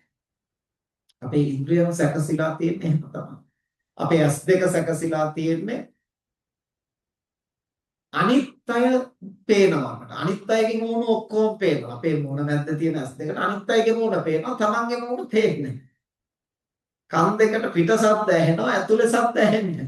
නාසයට පිට තියෙන දුර්ගන්ධයන් දැනෙනවා. මේ දෙතිස් කුණපයන්ගේ දුර්ගන්ධය පැහැදිලිව දැනෙනවා. අපේ හිත පුරුදු වෙලා තියෙන්නේ ලෝකයේ අනිත් අයගේ ඔක්කොම අඩලුහුඩුකම් අපිට පේනවා. හැබැයි ඒක පෙනෙනකොට මගේ හිතට මොකද වෙන්නේ කියන එක පෙනෙන්නේ. එහෙම පෙනෙන්නේ නැතිනම් තස්මා අසුතවතෝ පුතුජනස චිත්ත භාවනා නැත්ති. ඒ තැනට සිත පුහුණු කිරීමක් කරන්නට පුළුවන් කමක් නැහැ. ඒ තැනට මේ ලැබිලා තියෙන අවස්ථාවෙන් ප්‍රයෝජනයක් ගන්නට පුළුවන් කමක් නැහැ. ඇයි මේ සිද්ධ වෙන පටලැවිල්ල පැහැදිලිව ධර්මානුකූලව දකින්නේ නැති නිසා, සති සම්පජාඤ්ඤයෙන් දකින්නේ නැති නිසා. ඒ නිසා බුදුරජාණන් වහන්සේ දේශනා කරනවා මේ ශම සම්පත්තියෙන් අපි ප්‍රයෝජන ගන්නට නම් අපට ලෝකේ අරමුණු වලට ප්‍රතිචාර දක්වනකොට මම සිහිනුවණින්ද ප්‍රතිචාර දක්වන්නේ හැඟීම් වලට වහල් වෙලාද ප්‍රතිචාර දක්වන්නේ කියන එක වඩා වැදගත් වෙනවා. ඔක්කොම කුසල බලයෙන් අපට ළඟට ලැබිලා තියෙනවා. ඒ ලැබිලා තිබුණා උනාට ඒකෙන් ප්‍රයෝජන ගන්නවද නැද්ද කියන එක තීරණය වෙන්නේ ඒකට ප්‍රතිචාර දැක්වීමේ ස්වභාවයත් එක්ක. ඉතින් මෙතනදී බුදුරජාණන් වහන්සේ දේශනා කරනවා අර උත්පත්ති සාධකයේ ඊ타ත්ම වැදගත්. ඒ කියන්නේ උපදිනකොට අපට ප්‍රභාස්වර සිතක් ඇතිව ඉපදීම. තිරිසන් ලෝකේ, പ്രേත ලෝකේ උපන්නන ප්‍රභාස්වර සිතක් නැහැ. මනුෂ්‍ය ලෝකේ ඉපදිච්ච නිසා අපට ප්‍රභාස්වර සිතක් තියෙනවා. ගති සම්පත්තිය තියෙනවා. ඒ ගති සම්පත්තිය ලැබුණට පස්සේ ඊළඟට අපිට ප්‍රයෝග සම්පත්තියත් එක්කලා තමයි ඉතිරි කටයුතු ටික සැලසුම් කරගන්නට පුළුවන්. කර්මයේ තිබුණු පමණින් කුසල් කරලා තිබුණු පමණින්ම අපිට යහපතක් සිද්ධ වෙන්නේ නැහැ මනුෂ්‍ය ලෝකේ. ඕපපාතික ලෝකවල එහෙම සිද්ධ වෙනවා. දිව්‍ය ලෝක, බ්‍රහ්ම ලෝක, නිරය, പ്രേත ලෝක, අසුර ලෝක ඒවා ඕපපාතිකයි. ඕපපාතිකයි කියන්නේ ප්‍රතිසන්දි විපාකයක්, ප්‍රවෘත්ති විපාකයක් කියන දෙකම ඉබේ ලැබෙන. 아무තු උත්සාහයක් ඕනේ. දෙවියාට දෙව්ලොව උපදින්නට අම්මා තාත්තගේ සහයෝගය ඕන නැහැ. කර්ම වේගයෙන්ම ශනිකින් උත්පත්තිය ලබනවා. එතකොට නිර්සතාට නිරය උපදින්නට කාගේවත් සහයෝගය ඕන නැහැ. අකුසල කර්මයෙන්ම එතන ජනිත වෙනවා. ඒකට කියන්නේ ඕපපාතික ප්‍රතිසන්දිය. ඒ වගේම තමයි ප්‍රවෘත්ති විපාක කියන්නේ ඉපදුනාට පස්සේ ලැබෙන විපාක. දෙවියන්ට හොඳ ආහාරයක් ලබන්නට ශක්තිය තියෙනවා නම් කුසල බලයෙන් එය මැවෙනවා. නිරයේ ඉන්න සත්වයාට ගිනිගෙන දැවෙන්නට කර්ම විපාකයක් තියෙනවා නම් කර්ම ශක්තියෙන්ම ගින්න මැවිලා දැවෙනවා. හැබැයි අපට ප්‍රණීත ආහාරයක් ලබන්නට කුසල බලය තිබුණාට ඉබේ මේස උඩ පහළ වෙන්නේ නැහැ. අපි ඉගෙනගෙන රස්සා කරලා හම්බ කරලා බබු ගෙනල්ලා උයලා පිහලා කෑම සම්පාදනය කරගන්න ඕන කුසලයේ තියෙනවා. ප්‍රණීත ආහාරයක් මුක්ති විදිහට. හැබැයි ඒකට පසුබිම හදා ගන්න ඕනේ ප්‍රයත්නයේ වීරිය නැත්තම් අර කුසලයෙන් මතුවෙන්නේ නැහැ. ඒ වගේම නිර්සතාට ගින්නෙන් දැවිලා මරන්නට හේතුව තියෙනවා නම් කර්ම වේගයෙන්ම ඒ ගින්න දැවිලා පිළිස්සෙනවා. හැබැයි අපට ගින්නෙන් දැවෙන්නට කර්ම වේගය තිබුණාට අපි සිහි බුද්ධියෙන් කටයුතු කළොත් අපට ඒක වළක්වා ගන්නට පුළුවන්. ඒ නිසා උත්පත්ති සාධකයේ ශක්තිමත්ව ලැබුණට පස්සේ එතනින් එහාට අපේ ජීවිතේ ලැබෙන්නේ සැපද දුකද කියන එක ගැටලුවක් නෑ. නිර්වාණගාමිනී මාර්ගයේ ගමන් කරන්නට සිහිනුවන අවදි කර ගන්නා කෙනෙක්. ඒකයි අපි කිව්වේ හෙට දවසේ කාරණා ටික පැහැදිලි කරනවා කියලා. ඒක අත්‍යවශ්‍යයි මේ ගමන අපිට පුහුණු කරන්න. එතකොට ලැබෙන්නේ සැපයක් වුණත් ලැබෙන්නේ දුකක් වුණත් ඒ දෙකම අපිට නිර්වාණගාමිනී මාර්ගයට පොහොර හැටියට පාවිච්චි කරන්නට පුළුවන්. බුදුරජාණන් වහන්සේ දේශනා කරනවා අෂ්ටලෝක ධර්මය ලාභාලාභ යසායස ප්‍රශංසා නින්දා සැප දුක කියන මේ අටම අපි කාට ඥානවන්තයාට අඥාන පුද්ගලයාට දෙදෙනාටම එකසේ අත්විඳින්නට ලැබෙන පොදු ධර්ම. හැබැයි ඥානවන්තයා ඒකට ප්‍රතිචාර දක්වන්නේ එක විදිහකට අඥාන පුද්ගලයා තවත් විදිහකට. දැන් ඒ කාරණා අටෙන් හතරක් අපි කැමතියමනේ. ලාභ යස ප්‍රශංසා සැප ඒවට අපි කැමතියි. කැමති හතර ලැබෙනකොට අනුවන පුද්ගලයා ඒකෙන් උද්දාමයටපත් වෙලා බොහෝ අකුසල් කරගන්නවා. ලාභය, යසස, ධනය, බලය, පිරිවර ඒවා තියෙනකොට ගුණනුවණ අවදි කරගන්නට බැරි වුණොත් සිහිනුවණ අවදි කරගන්න බැරි වුණොත් ඒකෙන්ම තමන් උද්දාමයටපත් වෙලා තමනුත් අකුසල් කරගන්නවා ලෝකෙටත් හානි. ඒ වගේම තමයි අර දුක පීඩාව අලාභය අයස මතුවෙනකොට ඒ තැනත්තා ඒව තුලිනොත් විනාශය සිද්ධ කරගන්නවා. මේ අනිත් අය නිසා තමයි මට මෙහෙම වුනේ. බිරිඳගේ වැරද්ද නිසා, සැමියාගේ වැරද්ද නිසා, දරුවගේ වැරද්ද නිසා කියලා ඒකත් එක්කලා ගැටේ. එතකොට ඒ විදිහට ගැටිලා ඒකිනුත් විනාශයක් කරගන්නවා. අර යහපත් දේවල්නුත් විනාශය කරගන්නවා. හැබැයි ඥානවන්තයාට ඒ දෙපැත්තෙම අර හොඳ දේවල් ලැබෙනකොට සසර කුසල බලයක් මේ ජීවිතයේ උත්සාහයක් නිසා මේවා ලැබෙනවා. නිත්‍ය නැහැ, తాවකාලිකයි. ඒ තියෙන වෙලාවේ අවශ්‍ය යහපත කරගන්න ඕන, කුසල දහම් කරගන්න ඕන, ගුණ දහම් වඩන්න ඕන කියලා තේරුම් අරගෙන ඒකේ ප්‍රයෝජන ගන්නවා. අර දුක වේදනාව පීඩාව මතුවෙනකොට ඒක ජීවිතයට පොහොරක් කරගන්නට තමන් නුවණින් ක්‍රියාත්මක වෙනවා. ඒක පොහොරක් කරගන්නට නම් ඒක ෂණ සම්පත්තිය හැටියට පරිහරණය කරන්නට අපි දක්ෂ වෙන්න. මම පැවිදි වෙච්ච මුල් කාලේ මට මතකයි මගේ එක්තරා ප්‍රාර්ථනාවක් තිබුණා. මට ජීවිතේ පීඩාවක් නැතිව සුවසේ මහානකම කරගන්නට ශක්තිය ලැබේ. ඉතින් මට මුල් කාලේ හිතුනේ ප්‍රාර්ථනාව ඉතාමත්ම අහිංසක ප්‍රාර්ථනාවක් හැටියට. ඇත්තටම බැලුවට ඒක අහිංසක ප්‍රාර්ථනාවක් තමයි. නමුත් ලෝකෙට හිංසාවක් නැති වුණාට පෞද්ගලිකව මට බරපතල හිංසනයක් ඇති කළා. ඒ මොකක්ද? ඒ ප්‍රාර්ථනාව නැවත නැවත කරගෙන යනකොට කාලයක් යද්දී පැය 24ක චිත්ත පීඩාවෙන් ඉන්න කාලයක් ආවා. ඉතින් මම කල්පනා කළා පින්කම් කරලා ප්‍රාර්ථනා කරලා ඇයි මගේ ප්‍රාර්ථනාව ඉටු වෙන්නේ නැත්තේ? අවසානයේ නැවත නැවත කල්පනා කරලා බලනකොට ඒ ප්‍රාර්ථනාවම තමයි ඒ පීඩාවට හේතු වෙලා වෙනදා ප්‍රශ්නයක් එනකොට ඒක ආවට පස්සේ විතරයි පීඩාව විඳින්නේ. මට එහෙම පීඩාවක් ඇති නොවේවා කියලා මම ප්‍රාර්ථනාවක් කරන්න පටන් ගත්තන් පස්සේ හෙට ප්‍රශ්නයක් එයිද කියලා හිතනකොට මම අද ඉඳලා දුක් විඳිනවා. ඊළඟ සතියේ ප්‍රශ්නයක් එයිද කියලා හිතනකොට මම මේ සතියේ ඉඳලා දුක් විඳිනවා. ඊළඟ මාසේ ප්‍රශ්නයක් එයිද කියලා හිතනකොට මම මේ මාසේ ඉඳලා දුක් විඳිනවා. එතකොට එහෙම කාරණා කීපයක් මතුවෙච්ච ගමන් මම දිවා රාත්‍රී දෙකේම පීඩා විඳිනවා මතු නොවුණු ගැටලුවක් සම්බන්ධ. ඒ කාරණේ වැටහුණාට පස්සේ මගේ ප්‍රාර්ථනාව සම්පූර්ණයෙන්ම බැහැර කරා. තව ටිකක් ගැඹුරින් කල්පනා කරලා බලනකොට තමයි ඇත්තටම වටිනාම තැන හඳුනා ගන්නට පුළුවන් මේ ජීවිතේ වැදගත්ම සම්දිස්ථානය. ඒ තමයි අපේ ජීවිතය ශක්තිමත් වෙලා තියෙන්නේ කැමති දේවල් සිද්ධ වෙච්ච අවස්ථාවල නෙමෙයි දුක, කම්කටොළු, පීඩාවන් මතුවන අවස්ථාව. ඒ අවස්ථාවල අඬලා වැළපිලා මේ ප්‍රශ්නේ निराකරණය නොවෙනකොට මොකක්ද මේ එන්නේ? මොකක්ද මේකට හේතුව?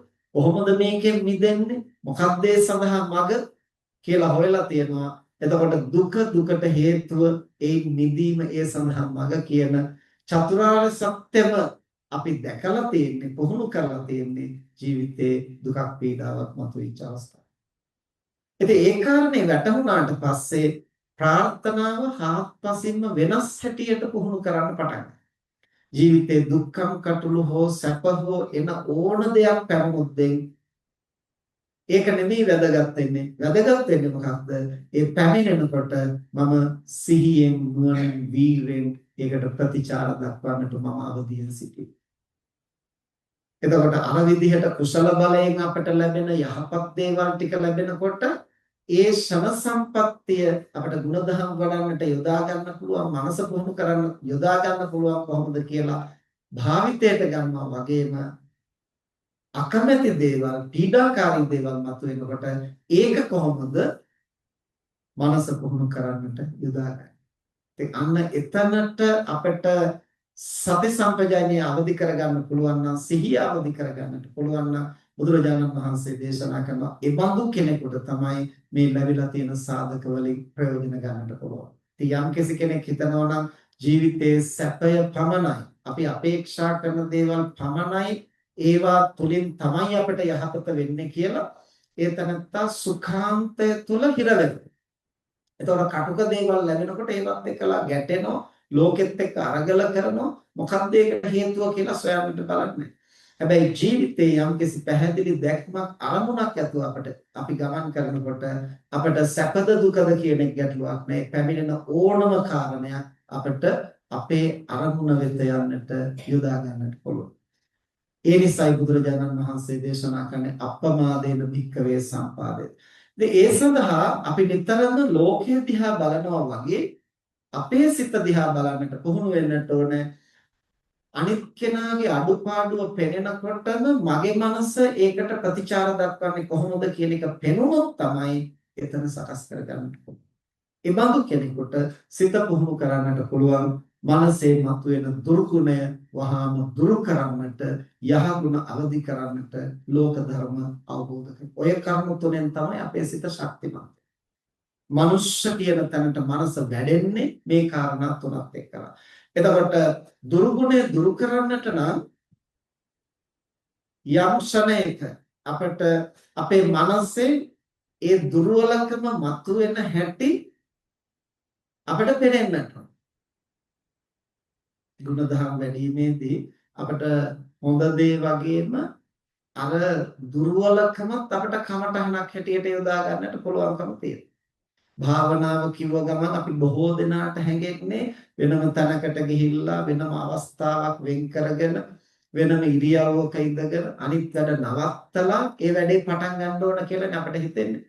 බුදුරජාණන් වහන්සේ දේශනා කරනවා යම්කිසි කෙනෙකුට තමන්ගේ මනසේ මතුවෙන දුබලකම දැන් චිත්තානුපස්සනාව ධම්මානුපස්සනාව අරගෙන බැලුවම අපිට පේනවා චිත්තානුපස්සනාව බුදුරජාණන් වහන්සේ දේශනා කරන්නේම අකුසලය මුල් කරගෙන. ධම්මානුපස්සනාව දේශනා කරන්නේම නීවරණ ධර්ම මුල් කරගෙන. ඒතර තමන්ගේ මනසේ දුර්වලකමක් මතුවෙනවා නම් ඒකම කමටහනක් කොටගෙන අපිට සිත පුහුණු කරන්න. ඒ කොහොමද? පළමුවෙන්ම අපි දක්ෂ වෙන්නට ඕනේ තමන්ගේ මනසේ මේ දුබලකම මතුනේ ලෝකේ ප්‍රශ්නයක් නිසා නෙමෙයි, මම ඒ පිළිබඳව සිතූ ආකාරය නිසා. මම ඒකට ප්‍රතිචාර දැක්වූ ආකාරය නිසා. ඒක දකින්නට ඒක වෙන් කරගන්නට පුළුවන් නම් ලෝකෙ සිද්ධිය වෙනයි, මගේ මනසින් ඒකට ප්‍රතිචාර දක්වපු ආකාරය වෙනයි. මේ දෙක වෙන් කරගන්න පුළුවන් නම් තමයි අනුන්ගේ වැරද්ද දකිනකොට අපට අනුන්ට උදව් කරන්න පුළුවන්. තමන්ගේ දුර්වලකම දකිනකොට තමයි තමන් සකසා ගන්නට ක්‍රියාත්මක වෙන්නට පුළුවන්. ඉතින් තමන්ගේ දුර්වලකම දකින්න නම් නිකම්ම ඒක කරන්න බෑ. අපිට දෛනිකව ඒ සඳහා පුංචි අභ්‍යාසයක් කරන්නට පුළුවන්. දවසේ රාත්‍රී කාලේ විනාඩි 5ක් 10ක් වෙන් කරගන්න. වෙන් කරගෙන අද දවස ඇතුළත මගේ මනසට තදින් දැනෙච්ච පීඩාකාරී හැඟීම මොකක්ද? ඒක ගැන ටිකක් ප්‍රත්‍යවේක්ෂා කරලා බලන්න. මුලදී මොකක්වත් Tamanට දැනෙන්නේ නැති වෙන්න පුළුවන්. හැබැයි ටිකක් පරිස්සමින් කල්පනා කරලා සොයලා බලනකොට එක කාරණයක් හරි අද දවසේ Tamanගේ මනසේ දුර්වලකමක් මතුවෙච්ච තැන අපිට හඳුනා ගන්නට පුළුවන්. ඊට පස්සේ ඒ කාරණේ විතරක් අරගෙන නැවත නැවත විමසා බලන්නට ඕන. එකම ප්‍රශ්නයක් Tamanගෙන් අහමින් මොකක්ද ඒකට හේතුව? කොහොමද ඒක සිද්ධ වුනේ? Tamanට තරහක් නම් ආවේ ඒ වෙලාවේ මට තරහ ආවේ ඇයිද? එතකොට අර පුරුදු උත්තරේ තමයි අපිට එන්නේ. අරයාගේ වැරද්ද, මෙයාගේ වැරද්ද, ඒ ටික තමයි. ඒ ටික පැත්තකින් කියන්නේ. මොකද දැන් මේ අනුන් හදන්න නෙමෙයි, මගේ මනස ගැන අධ්‍යයනය කරන්නයි උත්සාහ කරන්නේ. එතකොට අනිත් කෙනාගේ වැරද්ද වුණාට මම ඒකට කුපිත උනේ මොකක් නිසා? එතකොට අපිට දැනෙන්න ගන්නවා ඒක වැරදි කියලා මම දැඩිව හිතපු නිසා. ඇයි මම ඒක වැරදි කියලා හිතුවේ? අනිත් අය නිවැරදි විදිහට වැඩ කරන්න ඕන කියන ස්ථාවරයක මම ඉන්නවා. එහෙම ආකෘතියක් හදාගෙන ඉන්නවා. ඒ මගේ ආකෘතියට අනුව අනිත් අය වැඩ කළ යුතුයි කියලා හිතනවා. මගේ අච්චුවට අනුව අනිත් කෙනා ක්‍රියාත්මක වෙන්න ඕන කියලා හිතනවා. ඉතින් මම හිතන දේට අනුව වැඩ කරන්න මටවත් පුළුවන්ද 100%? මම හිතාගන්න ආකෘති මගේ අදිෂ්ඨානයන්ට අනුව මටවත් වැඩ කරන්න පුළුවන්. එහෙම බැරි නම් ලෝකයේ අනිත් අය මං හිතන විදිහට වැඩ කරන්නේ කොහොමද? එහෙනම් එච්චර බොළඳ අදහසක මම එල්බ ගන්නෙ ඇයි? මෙන්න මේ විදිහට එකින් එක ගැඹුරට මොකක්ද ඒකට හේතුව? කොහොමද එහෙම වුනේ? එකම ප්‍රශ්නේ නැවත නැවත විමසමින් ඇතුළට කිදා බහින්න උත්සාහ කරන්න ඕන. අර කෙහෙල් ගහක පතුරු ගලවමින් අපි ඇතුළට යනවා. මේක ටික කාලයක් කරගෙන යනකොට වෙනද අපිට තරහවිත් අපි පැය භාගයක් පීඩා විඳිනවා නම් මේ අභ්‍යාසය කරන්න පටන් ගත්තට පස්සේ අපිට තරහවිත් පොඩි වෙලාවක් යනකොට සිහිපත් වෙනවා දැන් මම තරහින් නේද ඉන්නේ. අන්න සිහිපත් වුණු ගමන්ම ඊළඟට දෙවෙනි අභ්‍යාසය අපිට ආරම්භ කරන්න පුළුවන්. මොකද්ද? අර හිතලා කල්පනා කරලා තේරුම් ගත්තු කාරණා ටික සිහි කරගෙන මේ මොහොතේම මගේ කෝපය දුරු කරන්න මනස වෙනස් කරගන්නේ කොහොමද? ඒ සඳහා උත්සාහ කරනවා. ඒක අර හිතන කල්පනා කරන තරම් ලෙහෙසි නැහැ.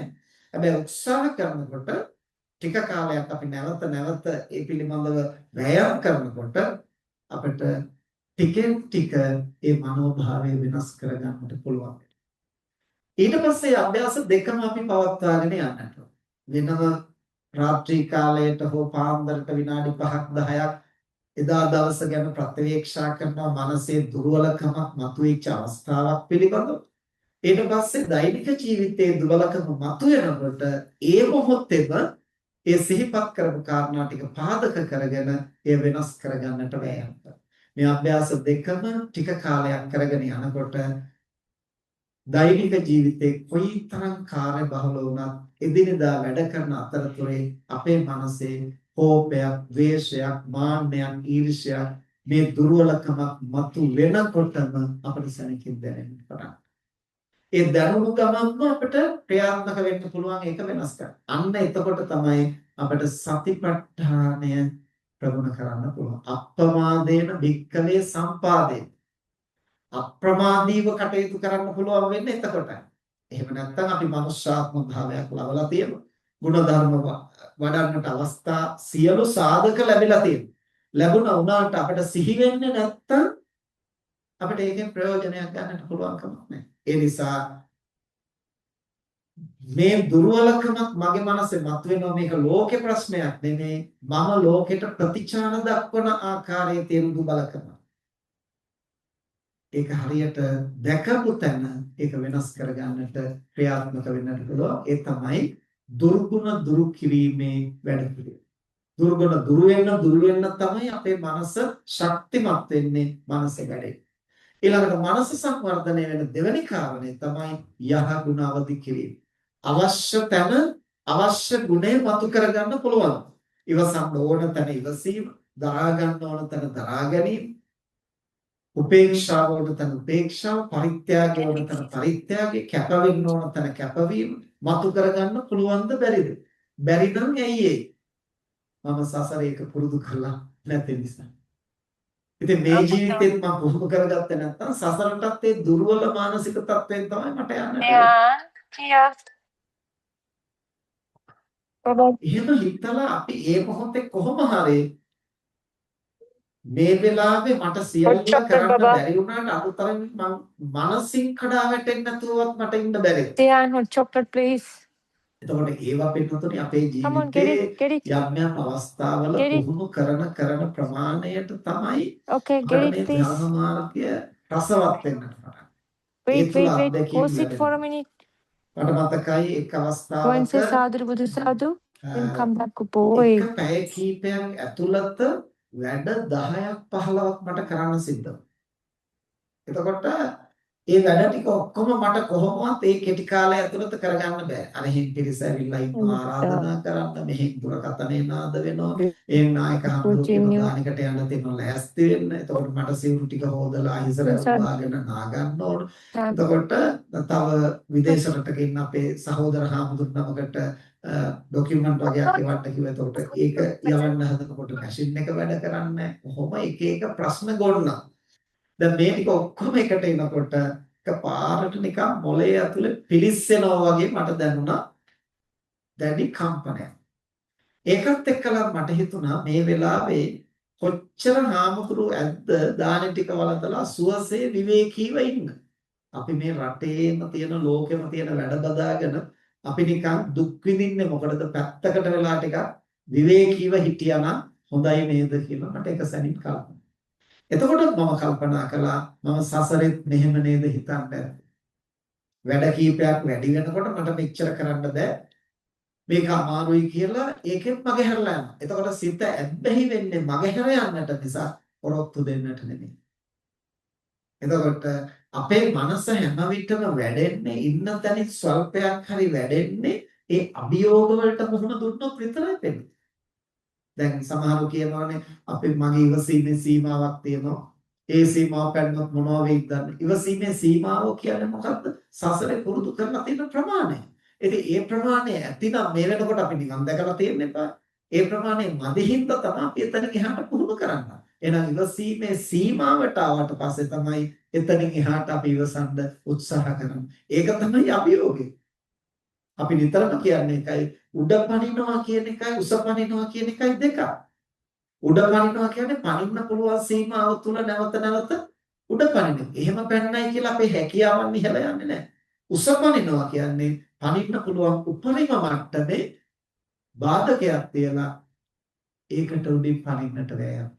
ඊට පස්සේ ඒ ප්‍රමාණය පුළුවන් වුණාම තව බැරි මට්ටමින් ඒ බාධකයක් පනවලා ඒකට උඩින් පනින්න උත්සාහ. එතකොට තමයි තමන්ගේ කුසලතාවයන් අවදි වෙන්නේ. අන්න ඒ වගේ අපි ಗುಣ දියුණු කරනකොට නිකාම පුළුවන් ප්‍රමාණය මට මෙත් වඩන්න පුළුවන් ඔච්චරයි මට පරිත්‍යාග කරන්න පුළුවන් ඔච්චරයි මට ඉවසන්න පුළුවන් ඔච්චරයි කියලා ඒ ප්‍රමාණය හිටියයි කියලා අපි මේ ලැබිලා තියෙන මනුෂ්‍යාත්ම භාවයෙන් ප්‍රයෝජන ගත්තා වෙන්නේ.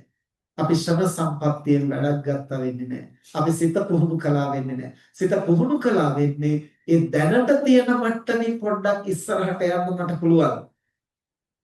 ඒ සඳහා මොකක්ද කරන්න ඕන? ඇයි මට එහෙම කරන්න බැරි? බැරි වෙලා තියෙන්නේ සසරේ පුහුණු කරලා තියෙන ඔච්චරක් නිසා. එහෙනම් ඉතින් මේ ජීවිතේවත් මම ඊට තව ස්වල්පයක් එහාට යන්නට මම වෑයම් කරන්නට ඕන. අන්න එහෙම උත්සාහ කළොත් අපට ඕනම කෙනෙකුට යම් ගුණයක් තියෙන මට්ටමට වඩා ස්වල්පයක් දිනු කරගන්න පුළුවන්. අපි හැමදෙනාට මේ ජීවිතේ රහත් වෙන්න සෝවාන් වෙන්න බැරි වෙන්න පුළුවන්.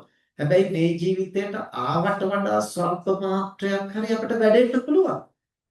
එහෙම බැරි කමක් නැහැ. ඒ වැඩෙන්න පුළුවන් ගුණාංග ටික තමයි ශන සම්පත්තිය හැටියට බුදුහාමුදුරෝ දේශනා කළා. ඒ සාධක ටික යම්කිසි කෙනෙකුට ලැබිලා තියෙනවා නම් ඕනම කෙනෙකුට වැඩෙන්න පුළුවන්.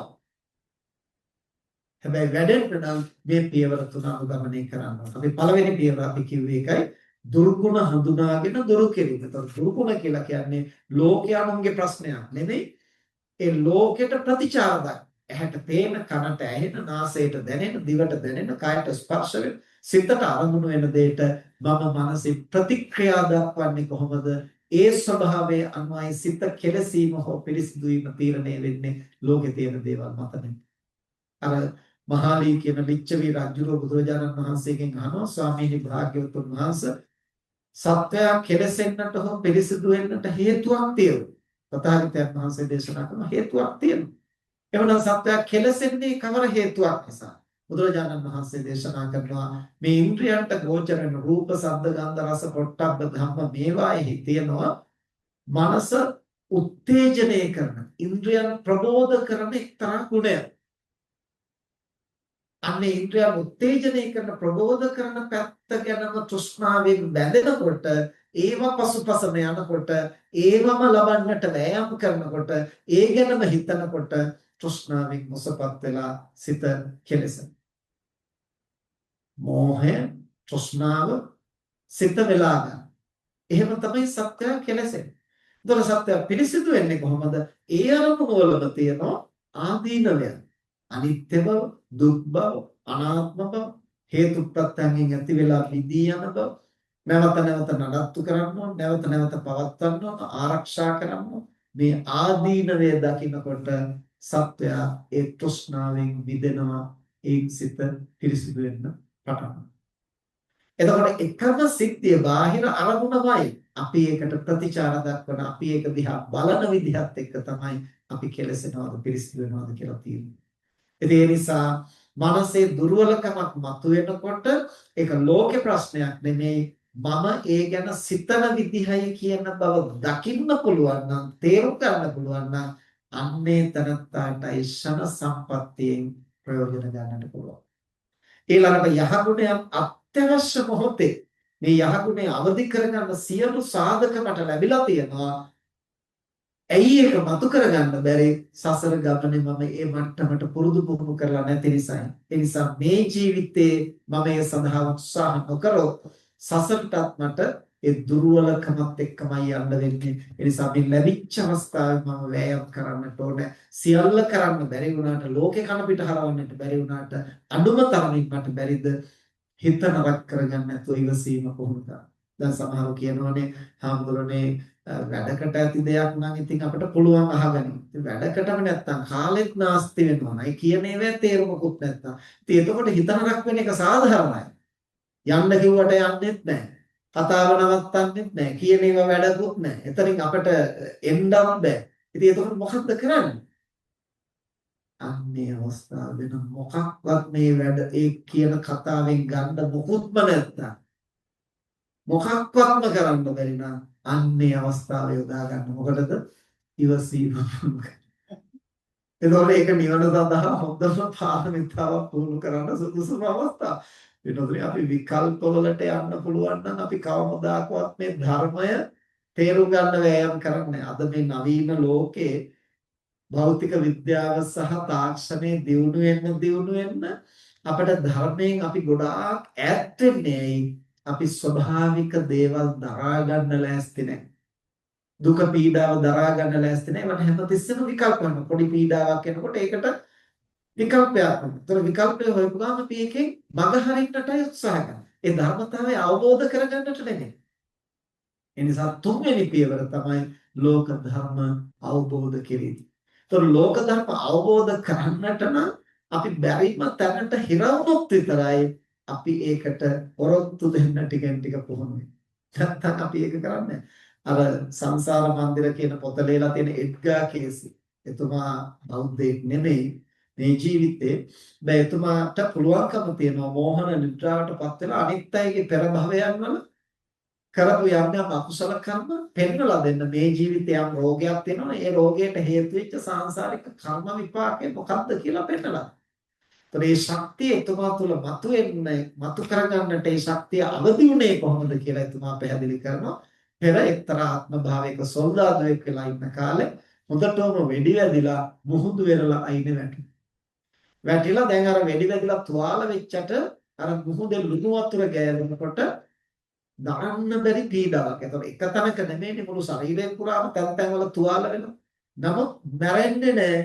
විදව ඉන්නවා. මේ වේදනාව දරා ගන්නට බැරි වෙනකොට ඔහු උත්සාහ කරනවා මේ කයින් පිට වෙන්න ක්‍රමයක් නැද්ද? මෙතනින් එළියට පැන ගන්න විදිහක් නැද්ද මේ වේදනාව දරා ගන්න බැරි නිසා. ඒතර වෙන මොකුත්ම විකල්පයක් නැහැ. ඒ විකල්පයක් නැති නිසා තමයි සිත මේ කයින් බැහැර කරගන්නට වෑයම් කරන්නේ. ඒක තමයි පළවෙනි පුහුණුව. මොකක් සඳහාද? මේ මෝහන නිද්‍රාවටපත් වෙලා අනිත් අයගේ පෙර භවයන් පවා දකින්නට මනස පුහුණු කරන්න පළවෙනි පුහුණුව ලැබෙන්නේ අහමු විදිහට අර දරන්නම බැරි අවස්ථාව. අපේ ජීවිතවලත් එහෙමයි. ඉතින් යම්කිසි කාරණයක් අපිට ඒක මගහැර ගන්න පුළුවන් නම් වෙන විකල්ප ක්‍රමයක් හොයන්න පුළුවන් නම් ඒවට අපි උත්සාහ කරනවා. හැබැයි මොකක්වත්ම වෙන විකල්පයක් නැතිනම් අපි හිත හදා ගන්නට උත්සාහ කරනවා. මම ඒක පිළිගන්නවා. ඒකට මොනවද? උදාහරණයක් ඇටියට අපි හිතමු දැන් අපි ගොඩාක් ආදරය කරන කෙනෙක් හදිසියෙම මැරෙනවා. මැරුණාම අපි හිතමුකෝ පාරට යනකොට එහෙම වාහනයක් එනවා යට වෙනවා එතනම මැරෙනවා. දැන් අපි දවස් කීයක් ඒ පිළිබඳව දුක් වේද හඬා වැළපෙයි. නමුත් අපි හිතමු එවලම මැරෙන්නේ නැතුව අපි රෝහලට අරගෙන යනවා දැඩි සත්කාරයකට අරගෙන පෙනහළු වලට එක මැෂින් එකක් හෘදයට තව මැෂින් එකක් දැන් යන්තම් අර කැලි ටික මූට්ටු කරලා මැරෙන්නේ නැතුව ජීවිතේ ගැට ගන්නවා. දැන් මේතනත්තා බලන්න අපි අදත් යනවා හෙටත් යනවා අනිද්දාත් යනවා මේ සතියෙත් යනවා ඊළඟ සතියේ මේ මාසේ ඊළඟ මාසේ මේ කොහොම මාස 3-4ක් උදේ හවස අපි යනකොට අර පුද්ගලයාට යන්තම් සිහිය එනවා සිහිය නැති වෙනවා. දැන් එළවයි මෙලවයි අතර ජීවත් වෙනවා. දැන් අපිට පේනවා ආයේ කවදාකවත් දෙපයින් හිට ගන්නට ඔහු සමත් වෙන්නේ නැහැ. දැන් මෙහෙම මාස ගණනාවක් උදේ හවස ඉස්පිරිතාල යනකොට දැන් අපිට මොකක් හිතේ? දැන් අපිට පැහැදිලි වෙන්නේ මෙහෙම විදවනවට වැඩිය හොඳයි නික්ම යන්නේ. එතකොට වෛද්‍යවරු කිව්වොත් දැන් ඉතින් මේ මැෂින් එක ගලවන්න පුළුවන් කියලා. ඒක ගලවුවා ඉවරයි. දැන් අර පාරට ගිය ගමන් එහෙමම යටපත් වෙලා මරුණහම අපි කොච්චර හඬා වැළපෙයිද? දැන් මේ මාස 3කට පස්සෙත් ඉතින් මේ පුද්ගලයා මරුණනේ. දැන් ඒතකොට නෑදෑකම්, මිත්‍රකම්, හිතවත්කම්, ආදරේ ඔක්කොම තියෙනවා. තිබුණා වුණාට එදා එවලම මරුණා නම් අපි අඬනවා වැළපෙනවා. දැන් මෙහෙම මරුණාන් පස්සේ අපි අඬයි වැළපෙයිද? එහෙම නැත්නම් අතියන්තම් දැක්වත් එහෙම වුණා කියලා අපිට හිතේද? ඔය දෙකෙන් අවංකව මොකක්ද හිතෙන්න ඕනේ? දෙවනිකා. එතකොට දැන් මාස 3කට කලින් මරුණා නම් ඒක අපි පිළිගන්නට සූදානම් නැහැ. අඬනවා කියන්නේ මොකද්ද? අරමුණත් එක්ක ගැටෙනවා. ඒක ප්‍රතික්ෂේප කරනවා. ඒ සිද්ධියට එකඟ වෙන්න සූදානම් නැහැ. දැන් මාස 3කට පස්සේ ඒක සිද්ධ වෙනකොට අපි ඒක පිළිගන්නට සූදානම් වෙන්නේ ඇයි? වෙන විකල්පයක් නැති නිසා, වෙන කල හැකි කිසිවක්ම නැහැ කියලා දැනෙනකොට අපි ඒ ධර්මතාවයට එකඟ වෙන්නට හිත හදාගන්නවා. අනිත්‍ය දුක්ඛ අනාත්ම කියන මේ ධර්මතාවයන් හේතුඵල ධර්මතාවයන් අපි කොච්චර අහලා තිබ්බා වුණත් හිතලා තිබ්බා වුණත් දැනගෙන තිබ්බා වුණත් යමක් සිද්ධ වෙනකොට අපිට දරා ගන්නට බැරි වෙන්නේ අපි මානසික ප්‍රතික්ෂේප කරන අපරාධ මං හිටියනම් කොහොම වෙන්න දෙන්නේ ඒ අසනීප වෙච්චලා අහවල් ස්පිරිතාලට ගෙනිච්චනම් කොහොම වෙන්නේ ඒ දොස්තර මහත්තයා නෙමෙයි අහවලාට පෙන්නනවා නම් ඕක වෙන්නේ දැන් අර කෙරෙන්නට බැරි වෙච්ච හැම දෙයක්ම සිහි කර කර අපි අර සිද්ධියත් එක්ක ගැටෙනවා. දැන් අනිත්‍යයි කියලා දන්නවා, මැරෙනවා කියලා දන්නවා. නමුත් දැන් මේ මොකද්ද මේ ප්‍රශ්නේ? ඒක පිළිගන්න සූදානම් නැහැ. ඒකට එකඟ වෙන්න සූදානම් නැහැ. එහෙමනම් අපේ සිත පුහුණු වෙන, අපේ සිත ශක්තිමත් වෙන තුන්වෙනි කාරණය තමයි ලෝක ධර්මතා ප්‍රතික්ෂේප කරන්නේ නැතුව ඒවා වෙනස් කරගන්න පුළුවන් නම් තමන්ගේ යහපත පිණිස වෙනස් කරගන්න ඕන. හේතුඵල හසුරුව ගන්නට ඕන. හැබැයි වෙනස් කරන්න බැරි තැන තමයි ධර්මතාවය. ඒ වෙනස් කරන්න බැරි තැනදී මට පුළුවන් මේකට ඔවොත්තු දෙන්න. අපේ රේරුකාණේ මහානායක හඳුර අවුරුදු 100ක් වැඩ හිටිය අන්තිම කාලේ උන්වහන්සේගේ දැසම පෙනෙන්නේ නැහැ. ඉතින් අපටත් වාග්ය ලැබුණා උන්වහන්සේට වසර කිහිපයක් හෝ අපවස්ථාන කරන්නට. අන්තිම කාලේ උන්වහන්සේට දැස නොපෙනෙන නිසා විදුලි සීනුවක් හයි කරලා තිබුණා. යම් අවශ්‍යතාවයක් වුණොත් උන්වහන්සේ කතා කරලා කවුරුත් ළඟක හිටියේ නැත්නම් ඇඳට පොඩ්ඩක් තට්ටු කරනවා. ඒත් කවුරුත් ආවේ නැත්නම් අර සීනුව නාද කරනවා. විදුලි සීනුවේ බොත්තම උන්වහන්සේගේ ඇඳ ළඟ බිත්තිය හයි කරලා තිබුණ සීනුව එළියේ. ඒකට ඒක මුළු පන්සල් වත්තටම ඇහෙනවා. ඉතින් දවසක් අපේ කිරියුරුවේ ධර්මානන්ද හාමුදුරුවනේ උන්වහන්සේට දිවා රාත්‍රී උපස්ථාන කළේ අවුරුදු 17ක්. උන්වහන්සේ බණකට යන්න අවශ්‍ය වෙලා පොඩි හාමුදුරුවන්ට කතා කරලා කියලා තියෙනවා මම බණට ගිහින් එනකම් පොඩ්ඩක් නායක හාමුදුරුවෝ ළඟ ඉන්න. ඉතින් උන්වහන්සේ නායක හාමුදුරුවෝ ළඟටලා බලාගෙන හිටියා. ඉතින් නායක හාමුදුරුවෝ නිකන් උඩු බැලලට ඔහම ඉන්නවා. ඉතින් බලාගෙන ඉඳලා ඉතින් මොකුත් ප්‍රතිචාරයක් නැහැ. උන්වහන්සේ ඉතින් ටිකක් එළියට ගියා අවශ්‍ය නම් කතා කරන්න. ටික වෙලාවකින් නායක හාමුදුරුවෝ වතුර ටිකක් බොන වෙලා නායක හාමුදුරුවෝ කතා කරලා තිබ්බා. කවුරුත් නැහැ. ඊට පස්සේ ඇඳට තට්ටු කළා ඒත් නැහැ. උන්වහන්සේ අර විදුලි සීනුව නාද කළා. ඒත් කවුරුත් ආවා. දෙවනි පාරත් නාද කළා, තුන්වෙනි පාරත් නාද කළා කිසි කෙනෙක් ආවා. දැන් අපිට නම් මොකක් වෙයි? අනිත් වෙලාවට රට පුරාම ඉන්න අය එනවා. අනේ ඔබ වහන්සේ තව බොහෝ කාලයක් වැඩ ඉන්න ඕන අපේ ආවසත් අරගෙන. ඉතින් එහෙම තමයි අවිල්ලා කියන්නේ. වතුර පොදක් ඕන වුණාම මොකෙක්වත් ළඟ නැහැනේ කියලා වෙන කෙනෙකුට නම් තරහ යනවා. හැබැයි උන්වහන්සේ වෙන මොකද්ද කල්පනා කරලා තින්නේ? මේක තමයි අනාත්ම ධර්මය. මගේ කයවත් මට ඕන හැටියට පවතින්නේ නැහැ. ඇස් දෙක මට ඕන හැටියට නැහැ. ඒ නිසා ඒක පේන්නේ නැහැ. කන් දෙක මට ඕන හැටියට නැහැ. ඒ නිසා ඇහෙන්නේ නැහැ. අතපය මට ඕන හැටියට නැහැ. ඒ නිසා වාරු නැහැ. වාරු තිබුණා නම් නැගිටලා ගිහලා වතුර කෝප්පය අරගෙන වළඳනවා. ඉතින් මගේ කයවත් මගේ පංචස්කන්ධයවත් මට ඕන හැටියට වැඩ කරන්නේ නැත්තම් සීනුව නාද කළ සැනින් වෙන කෙනෙකුගේ පංචස්කන්ධයක් මට ඕන හැටියට වැඩ කළ යුතුයි කියලා කොහොමද හිතන්නේ? මේක නේද බුදුහාමුදුරුවෝ දේශනා කළ අනාත්ම ධර්මයේ මම කියලා කෙනෙකුත් නැහැ. මගේ කැමැත්තට අනුව කිසිවක් පවතින්නේ නැහැ කියලා එතන ඉඳලා උන්වහන්සේ අනාත්මය පිළිබඳ ගැඹුරු විදර්ශනාවකට යොමුයි. ටික වෙලාවකින් කිරියෝරේ හාමුදුරුවෝ බණ ඉවර වෙලා ඇවිල්ලා නායක හාමුදුරුවෝ ළඟට ඇවිල්ලා කියනවලු නායක හාමුදුරුවෝ මේ කරන්ට් එක ගිහිල්ලා තිබුණේ මේ දැන්නේ ආවේ කියලා. එතකොට තමයි නායකයාට කියලා දෙන්නේ. එනම් මම බෙල් එක ගැහුවා වදින්න නැතුව ඇති. නමුත් මම දන්නේ නැහැ කරන්ට් එක නැහැ කියලා. ඒ උන්වහන්සේට සද්දය ඇහෙන්නේ නැහැ, කන ඇහෙන්නේ නැහැ. ඇහැ පේන්නේ නැහැ, ලයිට් එක දැම්මට විදුලිය තියද නැද්ද කියලා. දැන් උන්වහන්සේ හිතුවේ තුන් පාරක් බෙල් එක ගැහුවා කවුරුත් ආවේ නැහැ. ඉතින් ඊට පස්සේ තමයි නායක හඳුරු කියලා තියෙන්නේ. මෙන්න මෙහෙම සිද්ධියක් වුණා. නමුත් ධර්මානන්ද මම ඒකට හිතනක් කරගත්තේ නැහැ. මම එතන ඉඳලා අනාත්ම ලක්ෂණය පිළිබඳ විදර්ශනා වැඩුවා.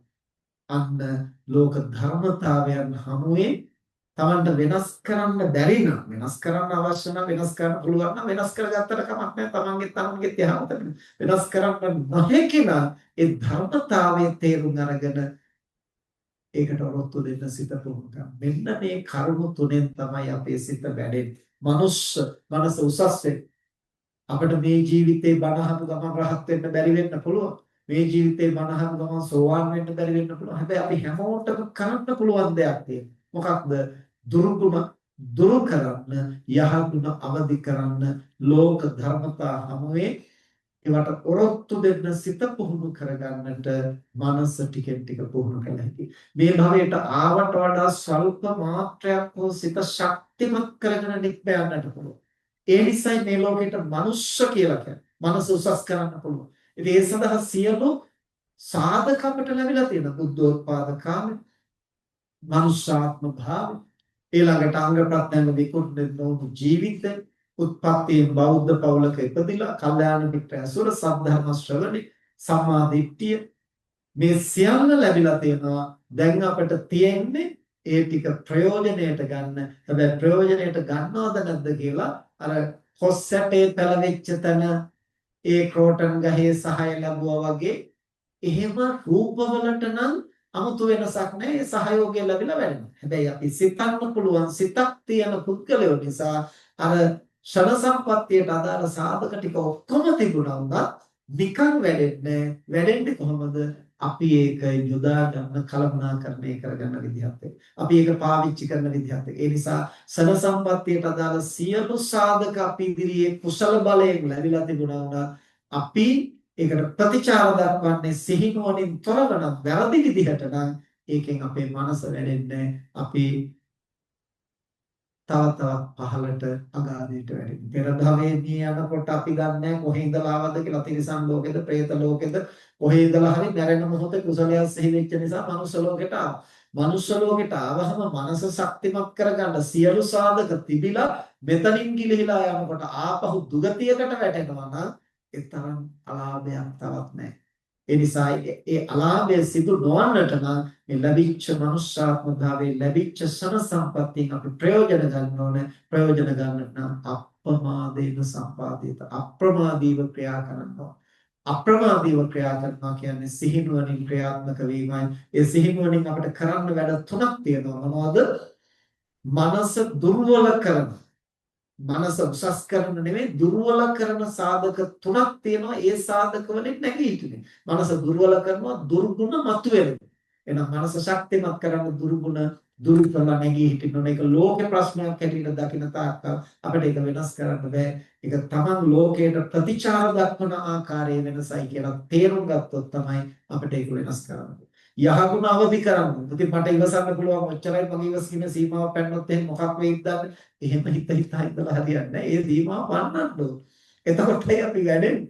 උඩ පැන්නට වැඩක් නැහැ. උස පැන්නොත් තමයි අපේ හැකියාව ඉහළ යන්නේ. ඒ නිසා පෙර භවයේ පුහුණු කරලා තියෙන ප්‍රමාණය තමයි දැනට අපි ළඟ තියෙන්නේ. ඒ ප්‍රමාණය ප්‍රමාණවත් නොවන නිසායි අපේ හිතට පීඩාවක් වෙන්නේ. එහෙනම් අවශ්‍ය ගුණය අවශ්‍ය තැන ස්වල්ප මාත්‍රයකින් හෝ අවදි කරගන්නට වෑයම් කරන්න. ඊළඟට ලෝක ධර්මතාවයන් තේරුම් අරගෙන වෙනස් කළ හැකි තැන වෙනස් කරන්න ඕන. තමන්ගේ අනුන්ගේ යහපත පිණිස වෙනස් කළ නොහැකි නම් එබඳු අවස්ථාවලට සිහිනුවණින් ඔරොත්තු දෙන්නට සිත පුහුණු කරන්න ඕන. මෙන්න මේ කාරණා තුنين දුර්ගුණ දුරු කිරීම, යහගුණ අවදි කිරීම, ලෝක ධර්මතා අවබෝධ කරමින් ඒවට ඔරොත්තු දෙන්න සිත පුහුණු කිරීම කියන මේ කරුණු තුنين තමයි මනුෂ්‍ය අපේ මනස ටිකෙන් ටික උසස් වෙන්නේ. අන්න ඒ සඳහා අප්‍රමාදීව ක්‍රියාත්මක වෙන හැටියටයි බුදුරජාණන් වහන්සේ දේශනා කළේ. අපි හෙට ධර්ම දේශනාවේදී පැහැදිලි කරගමු ඒ සඳහා අවශ්‍ය සති සම්පජඤ්ඤය සතිය කියන්නේ මොකක්ද? සම්පජඤ්ඤය කියන්නේ මොකක්ද? ඒ සඳහා අපි වීරය උපයෝගී කරගන්නේ කොහොමද කියලා හෙට ධර්මදේශනාවේදී අපි පැහැදිලි කරගන්න උත්සාහ කරමු. අද දිනේ අපි මේ පැහැදිලි කළේ අපට මිනිස්සෙක් හැටියට ලැබිලා තියෙන ෂණ සම්පත්තිය කුසල බලයෙන් ලැබිලා තියෙනවා. ඒ ෂණ සම්පත්තිය අපතේ හරින් නැතිව අපි කොහොමද අවස්ථාවෝචිතව ඒක පරිහරණය කරන්නේ මනස දියුණු කරගන්නට කියන කාරණා.